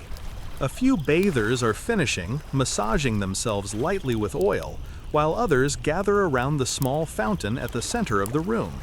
The water is crystal clear, reflecting the soft torchlight and dripping gently from a carved spout. Some ladle it over their hands, splashing faces and necks in quiet refreshment. You do the same, feeling the cool liquid mingle with the lingering oil. The combination is subtle, luxurious, and grounding. You take a slow breath, allowing the sensory layers, warmth, coolness, scent, touch, to settle together. Your skin tingles lightly, muscles relaxed yet energized, mind clear and oddly playful. One bather nearby jokes that the strigil was Rome's original exfoliating treatment. You laugh softly, though the sound seems almost too loud in the gentle atmosphere. It's a reminder that even centuries ago, humor was part of ritual, softening the edges of precision and discipline. The act of scraping and oiling, seemingly mundane, reveals itself as a meditation on attention. Every stroke, every sweep encourages presence, encouraging the bather to inhabit each moment fully. You notice the subtle interplay of light and shadow on the walls, the faint echoes of distant laughter, the gentle trickle of water. The space seems alive, responsive, almost sentient, acknowledging the care being performed within it. You finish with your hands and neck, gently removing the last traces of oil. Your body feels renewed, supple, warmed, yet simultaneously cooled by the tactile rhythm. The strigil, placed aside, gleams faintly in the torchlight, a small instrument of transformation. You can't help but admire its elegance, both functional and symbolic. Finally, you step back and observe yourself in a polished marble niche. Your skin glows subtly in the lamplight, the scent of oils lingering, your muscles relaxed yet alert. The ritual is complete. The baths have purified, challenged, exercised, and restored you. The strigil, humble as it seems, has played its part in the orchestration of this Roman symphony of the senses. You take a final breath, appreciating the quiet power of touch, the deliberate intimacy of the ritual, and the centuries of human care embedded in bronze and oil. The Roman baths were more than hygiene. They were a theater of sensation, a temple of balance, and a lesson in presence. Every scrape, every drop of oil, every shared glance contributed to an experience that transcends time. With a soft exhale, you rise, brushing the last flecks of oil from your hands, feeling ready to rejoin the flow of the baths or step back into the city beyond, carrying with you the subtle rhythm of this ancient art. You step away from the polished ritual of oils and strigils into a new atmosphere entirely, the social spaces of the baths. These rooms, though less physically demanding than the palaestra or caldarium, hum with a different kind of energy. Conversations ripple through the air, soft yet persistent, punctuated by laughter, gentle exclamations, and the occasional clink of bronze or pottery. Here, the baths reveal themselves as a theater not only of hygiene, but of human connection, where the personal and political intertwine seamlessly. The first thing you notice is the layout. The Romans were masterful architects of interaction. Colonnaded walkways surround open courtyards, small alcoves provide semi-private seating, and long benches line walls, encouraging conversation yet preserving a sense of decorum. You find a spot near a marble fountain, its water sparkling under torchlight, and settle yourself on the cool stone. Around you, bathers lounge on benches, some wrapped in linen, others reclining lazily with oil-slicked skin, their hair still damp from the pools. The conversations are varied, a subtle symphony of city life. A merchant recounts a recent deal in Ostia, gesturing with enthusiasm. Nearby, a senator discusses upcoming policy with a companion, voice low but animated. You hear gossip, philosophical debate, even quiet laughter over a child's antics observed near the fountains. Every snippet of dialogue seems to ripple outward, shaping the atmosphere in ways both subtle and deliberate. You can't help but notice the gentle choreography of movement. Bathers stroll slowly, exchanging nods or brief remarks, moving from pools to benches to alcoves. Attendants weave silently among them, offering oil, water, or towels, careful not to intrude, yet always present. The rhythm is delicate, a dance of interaction that feels almost instinctual, yet perfectly controlled. There is a lesson here. Social grace, like bathing, is cultivated, not inherited. A mainstream historical fact, public baths were hubs of social life across the Roman Empire. Citizens of all classes visited regularly, and the baths were considered crucial venues for networking, political maneuvering, and even matchmaking. A wealthy patrician might conduct business while reclining near the warm pool, while tradespeople exchanged news and gossip in quieter corners. The architecture of the space encouraged these interactions, blending public openness with private pockets of conversation. A quirky tidbit, some Romans carried small tablets to jot down observations or humorous notes while in the baths. Imagine a lightly jotted complaint about a slow-moving bath attendant, or a witty remark on a neighbor's tunic. Tiny echoes of humor and personal reflection preserved in the margins of history.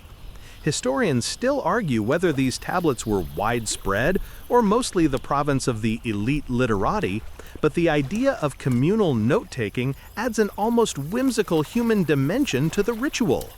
You overhear a debate among a small group seated near a shaded alcove. They argue quietly over the relative merits of athletic training versus intellectual pursuits, invoking Cicero and Seneca as evidence. You smile to yourself, noting how seamlessly the Roman baths fused physical vitality with mental engagement.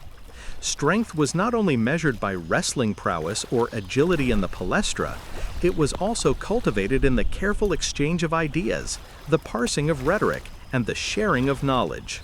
Nearby, a young woman reclines on a bench, speaking with an elderly man who gestures toward the courtyard. She laughs softly, the sound light and infectious.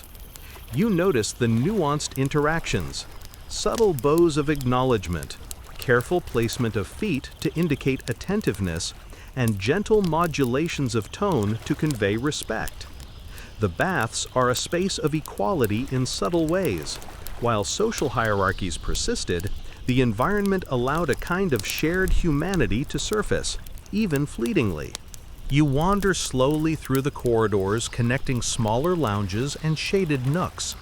Each space has a slightly different mood.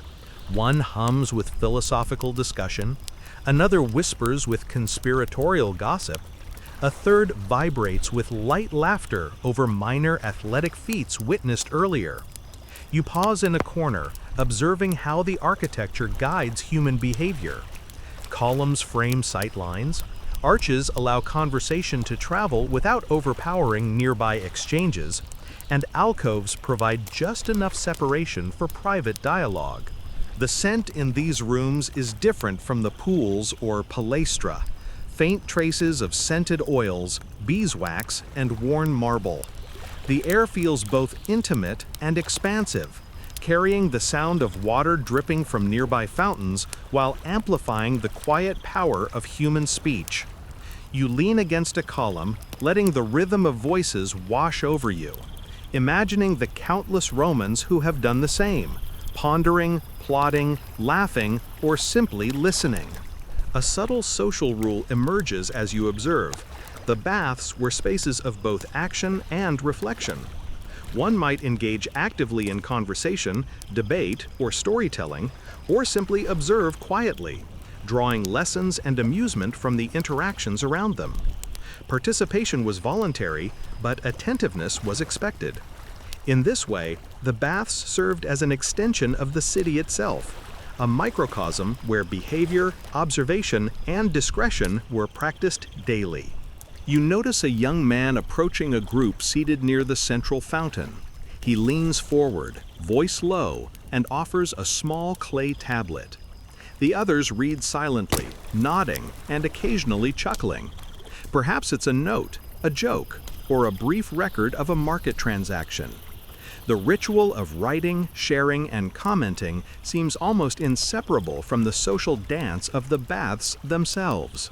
A fringe tidbit, some scholars suggest that bathers occasionally left small notes under stones or in niches as part of minor superstitions or secret messages, a kind of proto-anonymous communication. Historians still argue whether this was symbolic or practical, but it adds a sense of mystery to the otherwise orderly environment. You imagine slipping a tiny note into a hidden crevice and smiling at the thought of someone discovering it decades later. You find yourself drawn back toward the main courtyard. The sun has dipped lower, casting long golden shadows across the sand.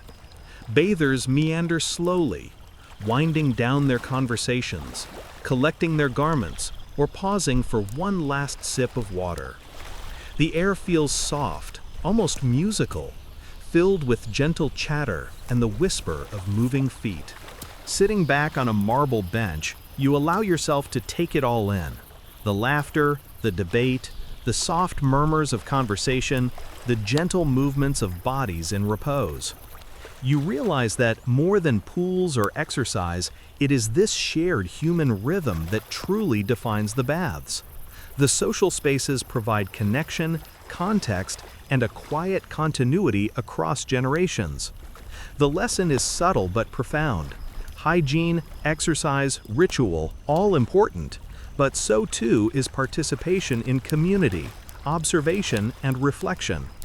The baths were not just for the body, they were for living fully with attention, grace, and a shared sense of humanity. You rise slowly, preparing to move on to the final corners of the complex. As you do, you hear a faint splash from the distant frigidarium, a soft scrape from a strigil, and a low murmur of conversation, all blending together in a perfect, timeless symphony. The baths are alive in every sense, and you've become a small part of that rhythm. As you leave the buzz of the social halls behind, the soft light of an open-air courtyard welcomes you. The change is immediate. The scent of warm stone, herbs, and freshly watered soil mingles with the faint aroma of oils and perfumes still clinging to your skin. The Romans believed that baths were not solely about cleansing or exercise. They were spaces where the soul could breathe, and the gardens and courtyards were vital to that philosophy. Here, the movement slows, the mind eases, and the senses drink in tranquility. You step onto a mosaic path, each tile depicting intricate geometric patterns or delicate depictions of aquatic life. Fish, dolphins, and waves twist across the floor in tiny bursts of color, drawing your gaze downward and encouraging a slow, deliberate pace. You notice the contrast between the soft rustle of leaves overhead and the occasional clink of a water channel feeding a fountain in the center of the courtyard. Even the sound seems designed to soothe, a gentle background hum to the rituals that have preceded it. Along the edges, marble statues of gods, nymphs, and mythological heroes stand sentinel, their smooth surfaces catching the sun's angle. You pause to examine a figure of Venus, her pose elegant, serene, untouched by time, despite centuries of foot traffic around her pedestal. These sculptures were not merely decorative. They were reminders of beauty, virtue, and the divine order of the universe. The Romans believed that seeing and contemplating such forms encouraged inner reflection, a quiet harmony between physical presence and moral awareness. A mainstream historical fact, Roman baths frequently incorporated gardens and courtyards as essential parts of the complex. Plants like rosemary, lavender, myrtle, and olive trees were carefully arranged, not only for aesthetics, but for their soothing fragrances and cooling properties. Some courtyards featured small fish ponds, running water, or even aviaries with songbirds, all contributing to a multi-sensory retreat from the heat and bustle of urban life. You wander slowly through the courtyard, allowing your fingers to brush against soft foliage. Lavender brushes against your arm, releasing a subtle, calming aroma. Rosemary needles prick gently at your fingertips, carrying a crisp, clean scent that sharpens your senses. The combination of textures and smells is hypnotic. You inhale deeply, feeling the tension from earlier exertion melt further into the air. In some elite Roman baths, garden courtyards were designed with hidden nooks for reading, meditation, or even clandestine meetings. Small inscriptions on stones or fountains sometimes offered witty aphorisms or gentle moral reminders, like a cheeky, "Do not gossip too loudly, lest the gods laugh at you." Historians still argue whether these were common features or reserved for the wealthiest patrons, but the idea adds a playful human touch to the otherwise serene space. You notice a small fountain trickling at the courtyard's center, water spilling into a shallow basin. The rhythm is steady, hypnotic, almost musical. A few bathers sit near it, resting or quietly conversing. You follow their lead, perching on the edge of a marble bench. The sun casts long, dappled shadows through the columns, and you find yourself drawn into the gentle geometry of light and shade. The world feels slower here, more deliberate, as though the courtyard itself encourages reflection. The air carries a soft breeze, which rustles leaves and cools your still-warmed skin. Somewhere nearby, a bird chirps, a brief, joyful counterpoint to the murmured conversations and gentle splash of water. You notice that even small movements, a leaf shifting, a ripple in the fountain, a passerby's sandals against stone, feel deliberate and harmonious. The Romans designed these spaces to train attention, teaching that awareness of one's environment was part of cultivating balance and serenity. You walk along a narrow path lined with olive trees, their leaves shimmering faintly in the sun. The shade they cast is comforting, a quiet respite from the more active chambers you left behind. You pause to watch a couple of bathers practicing slow stretches, their movements careful, almost dance-like. The air is thick with the faint tang of warm earth, mingling with residual scents of oil and sandalwood from the baths. It feels grounding, centering. A fringe tidbit, some gardens included hidden labyrinths or mazes, designed not only for amusement, but to encourage contemplation and problem-solving. Historians still argue whether these labyrinths were widespread or more symbolic, but the notion that a bath could incorporate mental as well as physical exercise adds a layer of sophistication to the experience. You imagine tracing a path slowly, letting each turn sharpen focus and quiet the mind. You notice an alcove with a small mosaic bench, partially shaded by a climbing vine. Sitting down, you take a moment to let the courtyard absorb you fully. The sensations of previous chambers, heat, cold, exertion, cleansing, social interaction, settle gently into your awareness. You feel a deep sense of balance, as if the baths have guided you through a subtle orchestration of body, mind, and spirit. The garden courtyard encourages observation too. You watch the movement of water across the fountain, the interplay of shadow and sunlight, the way leaves sway in gentle breezes. Each small detail is magnified in significance, reminding you that even the mundane, a droplet of water, a bird in flight, a shifting shadow, holds beauty and meaning. The Romans understood that attention to small details cultivated a sense of calm and presence that was as nourishing as any warm pool or vigorous exercise. You lean back on the bench, letting your shoulders relax and your gaze drift upward to the sky framed by columns and foliage. The sun is lower now, casting long, golden stripes across the sand and stone. Everything feels softened, quieted, settled. You notice the interplay of light on marble and mosaic, the reflection of water in the fountain, the delicate fragrance of herbs on the breeze. The courtyard serves as both physical and psychological transition. It prepares the mind for the return to daily life, bridging the intense experiences of heat, cold, exertion, and social engagement with the gentle rhythm of reflection. You inhale deeply, allowing the scents, sights, and sounds to merge into a singular, calming experience. As you rise to leave, the final notes of the courtyard's subtle symphony linger.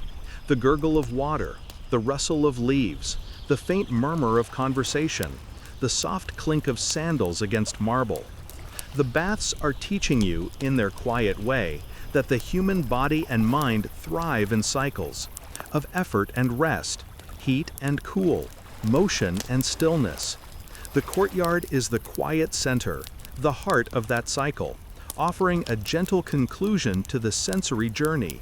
You step along the mosaic path, feeling the smooth tiles beneath your sandals, carrying with you the calm, the clarity, and the quiet joy of having inhabited this carefully orchestrated world. The baths, in all their warmth, cold, exertion, cleansing, and reflection, have given you more than physical cleanliness. They have imparted a delicate lesson in balance, mindfulness, and appreciation for the subtle pleasures of everyday life. After the calm of the gardens, a faint aroma draws you toward a side chamber where refreshments await. The Romans understood that a bath was not complete without tending to the stomach as well as the body. Here, in this low-lit, marble-floored dining area, the ritual of nourishment unfolds quietly, almost ceremonially, complementing the physical and social experiences you've already enjoyed. You step carefully over the threshold and immediately notice the arrangement. Long tables of polished wood run parallel to low benches, each set with small bowls of fruit, nuts, and simple bread. Clay amphorae of water and diluted wine stand in neat rows, inviting bathers to quench thirst and revive energy without rushing. A subtle perfume of dried herbs and honey drifts in the air, mingling with the residual scent of oils and heated stone from the baths. A mainstream historical fact, many Roman bath complexes included spaces for light dining, often called thermopolium, offering refreshments for visitors. Patrons could enjoy fruits like figs, grapes, or dates, bread and cheese, and occasionally delicacies like honeyed pastries or olives. Wine was typically diluted with water, both to hydrate and to maintain composure, as drunkenness was frowned upon in these semi-public spaces. The combination of light sustenance and gentle hydration helped bathers recover from physical exertion while continuing the social and reflective experience. You take a seat on a smooth bench, appreciating how the Romans have designed the area for ease of movement. Nearby, a servant pours water from a terracotta jug into a small cup. You sip slowly, letting the cool liquid flow down your throat, balancing the lingering warmth from the caldarium and the gentle fatigue from the palastra. The sensation is restorative, grounding, almost like a bridge between effort and reflection. A quirky tidbit, some bathers carried small pouches of dried fruits or spiced nuts as portable snacks, offering them to friends or family within the baths. It wasn't unusual for someone to have a favorite fruit mix named after them or a preferred honey infusion for dipping bread. Historians still argue whether these personal preferences were widespread or primarily a luxury for the elite, but the idea of customizing one's refreshment adds a charming human touch to the routine. As you nibble on a fig and sip water, you notice the subtle choreography of diners. Some converse quietly, sharing news of the city, market deals, or recent sporting contests. Others sit in peaceful contemplation, eyes drifting toward fountains, mosaics, or the play of sunlight filtering through columns. Even in the act of eating, there is a rhythm, a careful balance between sustenance and observation, action and reflection. Even in the act of eating, there is a rhythm, a careful balance between sustenance and observation, action and reflection.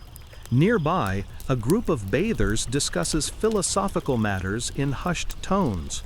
One quotes Seneca on moderation. Another responds with a line from Epicurus on pleasure and temperance. The conversation is measured, almost musical, weaving through laughter, observation, and reflective silence. It strikes you that the Romans saw food not merely as fuel, but as part of a broader pattern of cultivation, of body, mind, and social grace. You take a small piece of bread, dipping it into honey. The texture is soft, the sweetness subtle yet satisfying. The taste is simple, unpretentious, yet somehow luxurious in context. A reward after exertion and cleansing. Each bite feels intentional, a reminder to slow down and savor rather than consume mindlessly. The very act of eating becomes a meditation on pleasure, restraint, and awareness. A mainstream historical fact, Romans often paired light meals with conversation or entertainment in the baths.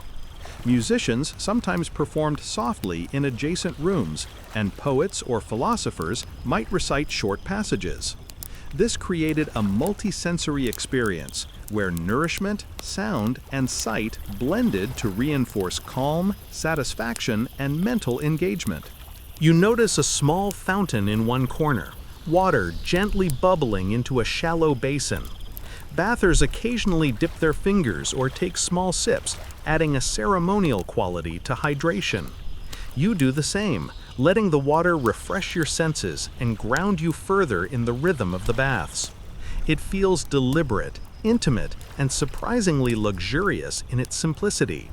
A fringe tidbit reportedly carried small personal condiments, spiced honey, flavored salts, or vinegar mixtures to enhance their meals or cleanse the palate. Historians still debate the prevalence of this practice, but the idea paints a vivid picture of Romans attending carefully not only to body and mind, but also to taste, smell, and subtle pleasures. You imagine selecting a pinch of spiced honey and savoring the burst of flavor, appreciating the tiny ritual within the larger experience. Around you, laughter drifts from one table to another. A child spills a small cup of water and giggles. Nearby, a young couple shares a quiet joke over a fig. The interactions are gentle, rhythmic, and harmonious, reinforcing the sense that the baths are a microcosm of civilized life, a blend of personal care, social grace, and mindful indulgence. You lean back against the smooth marble wall, letting the weight of exertion and cleansing dissipate. Each stage of the baths, heat, cold, exercise, oils, social spaces, gardens, has led to this moment. Eating lightly, sipping water, listening to conversation and birdsong, you feel your body nourished, your mind calm, and your senses balanced. The final sips of water and bites of fruit bring closure to this stage.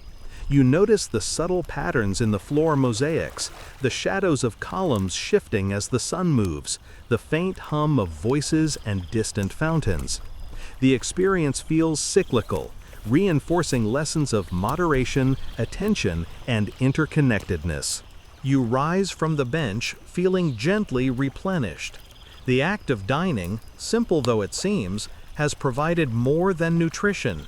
It has reinforced calm, focus, and the sense of belonging to a shared human rhythm. You glance back one last time, seeing the neatly arranged amphorae, scattered crumbs, and softly chatting bathers. The space feels like a carefully orchestrated interlude, a moment of rest and reflection before stepping back into the world outside. The lesson is subtle, not only to cleanse and strengthen the body, but also to nurture social bonds, calm the mind, and cultivate awareness of the everyday pleasures of life. Eating here is not mere consumption. It is meditation, ritual, and a gentle celebration of human presence. As you step toward the next chamber, carrying the quiet satisfaction of nourishment, you feel a sense of continuity. Every scent, taste, movement, and conversation has contributed to a carefully layered experience, leaving you refreshed, balanced, and gently attuned to the rhythm of the baths. With the nourishment from the dining area settled into your body, you wander deeper into the quieter chambers reserved for leisure. Here, the rhythm of the baths slows further, shifting from physical exertion and cleansing toward mental restoration. These spaces are designed for contemplation, for subtle amusement, and for the gentle pleasure of being fully present. You notice that, unlike the bustling palestra or the lively social halls, here the atmosphere is hushed, deliberate, and thoughtfully orchestrated to ease the mind into serenity. The first thing that strikes you is the arrangement of seating. Marble benches curve along the walls, interspersed with small alcoves containing low tables and shelves. Soft cushions of woven fabric provide comfort, while strategically placed fountains create a delicate background hum.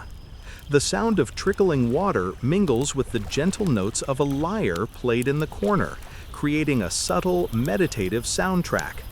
A musician plucks strings with measured precision, a melody that is soothing rather than ornate, perfect for contemplation or light conversation. A mainstream historical fact, music was an integral part of Roman leisure within baths. Small ensembles often performed in select chambers, playing instruments such as the lyre, flute, or hydraulis, a type of water organ. Unlike in theaters or amphitheaters, the performances here were intended to blend into the environment, not to dominate attention, but to complement reflection, relaxation, and gentle socialization.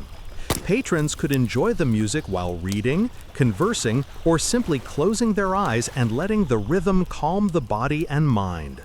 You wander to a small alcove where a man sits reading from a wax tablet. The letters, pressed carefully with a stylus, catch the faint light. Romans often carried tablets, scrolls, or small codices, using their bath time for reading poetry, philosophy, or letters. You observe quietly, respecting his space while allowing yourself to be drawn into the rhythm of this ancient study. The soft scratch of stylus on wax blends with the pluck of strings, creating an understated harmony. Nearby, a group of young men debates quietly over a passage from Cicero. Their voices are low, deliberate, each point punctuated by gestures and nods. Even in discussion, the tone is calm, emphasizing reflection over argument. The leisure spaces are designed to encourage this balance. Engagement without chaos, participation without noise. You notice that body posture, eye contact, and spacing are all subtle forms of etiquette here, guiding interaction with a gentle but firm hand. A quirky tidbit, some bathers reportedly kept small personal amusements, like puzzles, dice games, or miniature figurines to occupy brief moments of idle time. Historians still argue how widespread this practice was, but it paints a picture of leisure as layered, intellectual, playful, and tactile all at once. You imagine tracing a tiny puzzle with your fingers while listening to the lyre, letting attention shift and settle naturally between tasks. The scent of the chamber is faintly herbal, mingling residual olive oil from previous rooms with aromatic lavender and rosemary from small braziers. Every detail feels carefully curated. The sound of water, the placement of furniture, the gentle lighting. Even the shadows seem intentional, stretching and shifting in time with the sun's angle to encourage calm observation. You feel your breathing slow to match the rhythm of the space, each inhale and exhale aligning with subtle movements of body and mind. You find a comfortable spot near a low fountain, dipping a hand into the cool water. The sensation is grounding, a reminder of the fluidity that runs through all stages of the baths. While the caldarium was about immersion and the palaestra about exertion, these leisure spaces emphasize continuity, reflection, pleasure, and restoration. You watch small droplets ripple outward from your hand, catching the sunlight filtering through latticed openings, creating tiny dancing patterns that feel almost meditative. A mainstream historical fact, literary readings, and philosophical discussions were common in bath leisure spaces. Prominent figures sometimes frequented the baths specifically for this purpose, engaging in debate, reciting poetry, or teaching brief lessons. Unlike public forums, these interactions were intimate, blending private study with communal presence. Even casual bathers absorbed these cultural currents simply by being present, listening, and reflecting. You notice a young woman reclining nearby, quietly sketching on a small wax tablet. Perhaps she's capturing patterns from the mosaics beneath her, or a fleeting expression of a passerby. The act of creation here is subtle, private, and reflective, a quiet counterpoint to the physical energy of previous chambers. The Roman baths in their totality encompass both the body and the mind, integrating artistic, intellectual, and sensory experiences seamlessly. A fringe tidbit engaged in silent competitions, such as composing short epigrams or riddles for friends to discover. Historians still debate whether this was a common pastime or anecdotal, but it adds a sense of playful curiosity to what might otherwise seem purely restorative. You imagine leaving a brief riddle on a tablet, smiling at the thought of someone discovering it later, a tiny ripple of engagement across space and time. You sit back, letting the gentle music, soft water, and muted conversation wash over you. The leisure rooms encourage slow movement and slow thought, a counterbalance to prior exertion and cleansing. Every sense is engaged without overstimulation. Sight, sound, smell, touch, and even taste if a light snack remains at hand. The Romans understood that relaxation required not only absence of strain, but deliberate cultivation of comfort, curiosity, and mindfulness. Eventually, the sunlight shifts, casting long shadows across the marble floor. You rise slowly, stretching limbs that have been engaged in exertion, cleansing, and reflection. The leisure rooms have offered a chance to integrate experiences, physical, social, intellectual, into a subtle, cohesive rhythm. You feel a renewed sense of presence, clarity, and calm, ready to complete the final stage of your bath journey. Stepping toward the next corridor, the faint echo of lyre strings and murmured conversations follows you. The baths, you realize, are a symphony. Each chamber a movement, each ritual a note, each interaction a harmony. The leisure spaces are the slow, gentle coda, allowing body and mind to settle, reflect, and prepare for re-entry into the world beyond the marble walls. You rise from the gentle leisure of music and reading, feeling a slow, lingering warmth from the baths throughout your body. Every muscle, every sinew, every breath seems lighter, aligned with the rhythm of the spaces you have moved through. Heat and cold, exercise and calm, cleansing and reflection. The corridors leading toward the exit are quiet, bathed in late afternoon light filtering through high windows and latticework. The Roman baths are concluding their performance, and you are moving gently toward the final act. Reintegration into the city, mind and body balanced and at ease. The first step is simple, slow, deliberate, a meditation in motion. You pass through the last apoditerium benches, nodding to a few remaining attendants who quietly tidy oil bowls and linen wraps. The air smells faintly of herbs, resin, and marble warmed by the sun.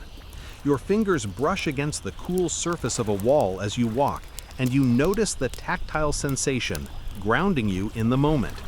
Even ordinary sensations, stone under fingertips, the hum of distant water, the faint chatter of lingering bathers take on significance here. They are reminders that the baths have taught attention to detail, patience, and presence. A mainstream historical fact, Romans often concluded their bath visits with a short period of quiet reflection or light conversation before leaving the complex. It was considered improper to exit hurriedly or without a sense of composure, as the baths were as much about cultivating social and mental poise as about hygiene and exercise. You imagine yourself following this ancient etiquette, walking deliberately, aware of each step, each sound, each scent. As you approach the outer doors, you pause to glance at the courtyards one last time. Sunlight glints off mosaic floors, fountains bubble gently, and the gentle murmur of conversation drifts from the shaded colonnades. You notice small details you might have missed before. A cleverly arranged plant, a tiny coin pressed into the grout of a bench, faint scratches in the marble from centuries of strigils scraping skin. These subtle marks remind you that countless others have moved through this space, each adding a layer to its history, each participating in the same rituals you have now completed. A quirky tidbit, some Romans left small charms or written notes hidden in the corners of bath complexes, either as playful messages, small prayers, or tiny tokens of memory. Historians still argue whether this was a common practice or limited to particular regions or social classes, but the idea endows the space with a secret intimacy. You imagine the smile of a stranger centuries ago, discovering a note tucked behind a mosaic, and you feel connected across time in a way both gentle and profound. The transition from the baths to the street beyond is subtle. One moment, you are enveloped in the calm, deliberate choreography of the complex. The next, the city hums around you. Warm stone and dust, merchants calling out from stalls, sandals clattering along uneven pavement. Yet the baths have left a residue, not just physical cleanliness, but an ease in posture, a clarity of thought, and a slow, deliberate cadence to movement. You are carrying their rhythm with you, a quiet pulse beneath the rush of urban life. Nearby, children play in a shaded courtyard. A dog barks faintly in the distance, and a cart creaks as it makes its way along the street. Your mind lingers on the bath's lessons: balance, attention, patience, and gentle observation. Each chamber, caldarium, frigidarium, tepidarium, palestra, apoditarium, gardens, dining spaces, leisure alcoves, contributed in its own way. Together, they form a holistic approach to body, mind, and social grace that remains astonishingly coherent even to a modern visitor. You pause briefly at the threshold, feeling the warm air from the baths mix with the slightly cooler city breeze. It is a liminal moment. The baths behind you, the world ahead, and a quiet space within yourself. You breathe deeply, letting the mingling sense of herbs, marble, oil, and distant city life fill your senses. Each inhalation carries the calm. Each exhalation releases lingering tension.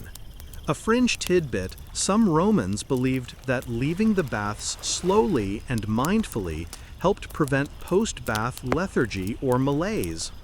Historians still debate the prevalence of this practice, but it aligns perfectly with the careful rhythms cultivated throughout the experience. You feel the sense of completion settle into your body, a gentle, pervasive calm that doesn't demand attention but simply exists. You glance at the streets ahead, observing the ordinary world as if for the first time. Vendors move slowly, a child waves to a passerby, a bird takes flight from a rooftop. Nothing has changed, yet you perceive everything differently: sharper, softer, more vivid, and profoundly peaceful. The baths have reshaped your perception, teaching you that mindfulness, ritual, and care can transform even routine actions into something meaningful. As your steps carry you further, you recall the oils and scrapes, the laughter and conversation, the music, reading, and reflections in the gardens. Each memory is a note in a lingering symphony, echoing in your body and mind. The baths are more than marble, water, and ritual. They are a philosophy of living, teaching the interconnectedness of physical care, mental cultivation, and social grace. Now, as the sun dips lower and shadows lengthen across the city streets, you feel a sense of gentle closure. You are nourished, cleansed, relaxed, and alert.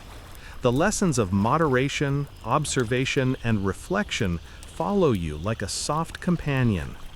The ritual is complete, yet its effects ripple outward, influencing posture, thought, and perception long after you have stepped through the doors. You breathe slowly, allowing your body to settle into the final, gentle cadence of the day. There is nothing abrupt, no rush, only the soft rhythm that the baths have imparted, a quiet music in the bones and the mind. The city hums around you, but you are calm, steady, and fully present. Finally, you find a quiet corner, pause, and close your eyes for a moment. The world is still, the sensations of the baths lingering like a gentle echo.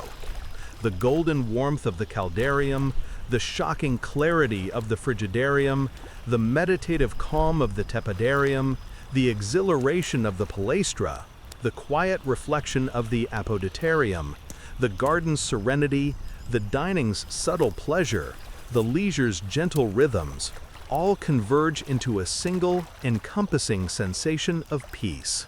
Slowly, you exhale, feeling every muscle release, every thought soften, every sense attune. You have traveled through an entire world within a world, learning, observing, and surrendering to the deliberate orchestration of Roman life. And now, as the day gently fades, you carry that rhythm within you, a quiet pulse of calm, presence, and subtle joy. The city hums softly around you, but inside, a profound stillness has settled. You feel it in your shoulders, your spine, even in your fingertips. The scents of herbs, oils, and warm stone linger faintly, mingling with the cooler air. Each breath is slow, deliberate, and soothing. You notice how your heartbeat has slowed, the rhythm of your steps softened, the clarity of thought heightened by hours of gentle attention. As your eyes close softly, images from the baths drift into your mind.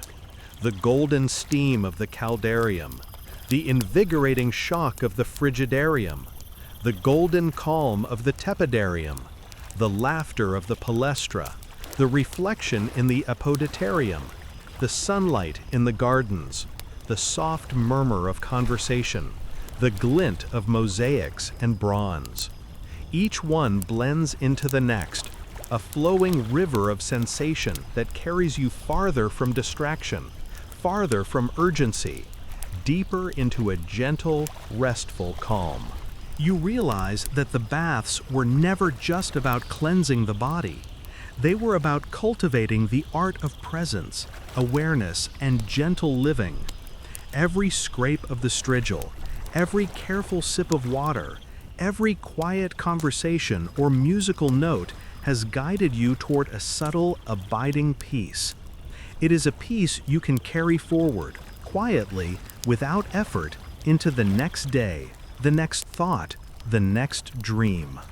Let yourself linger in this stillness.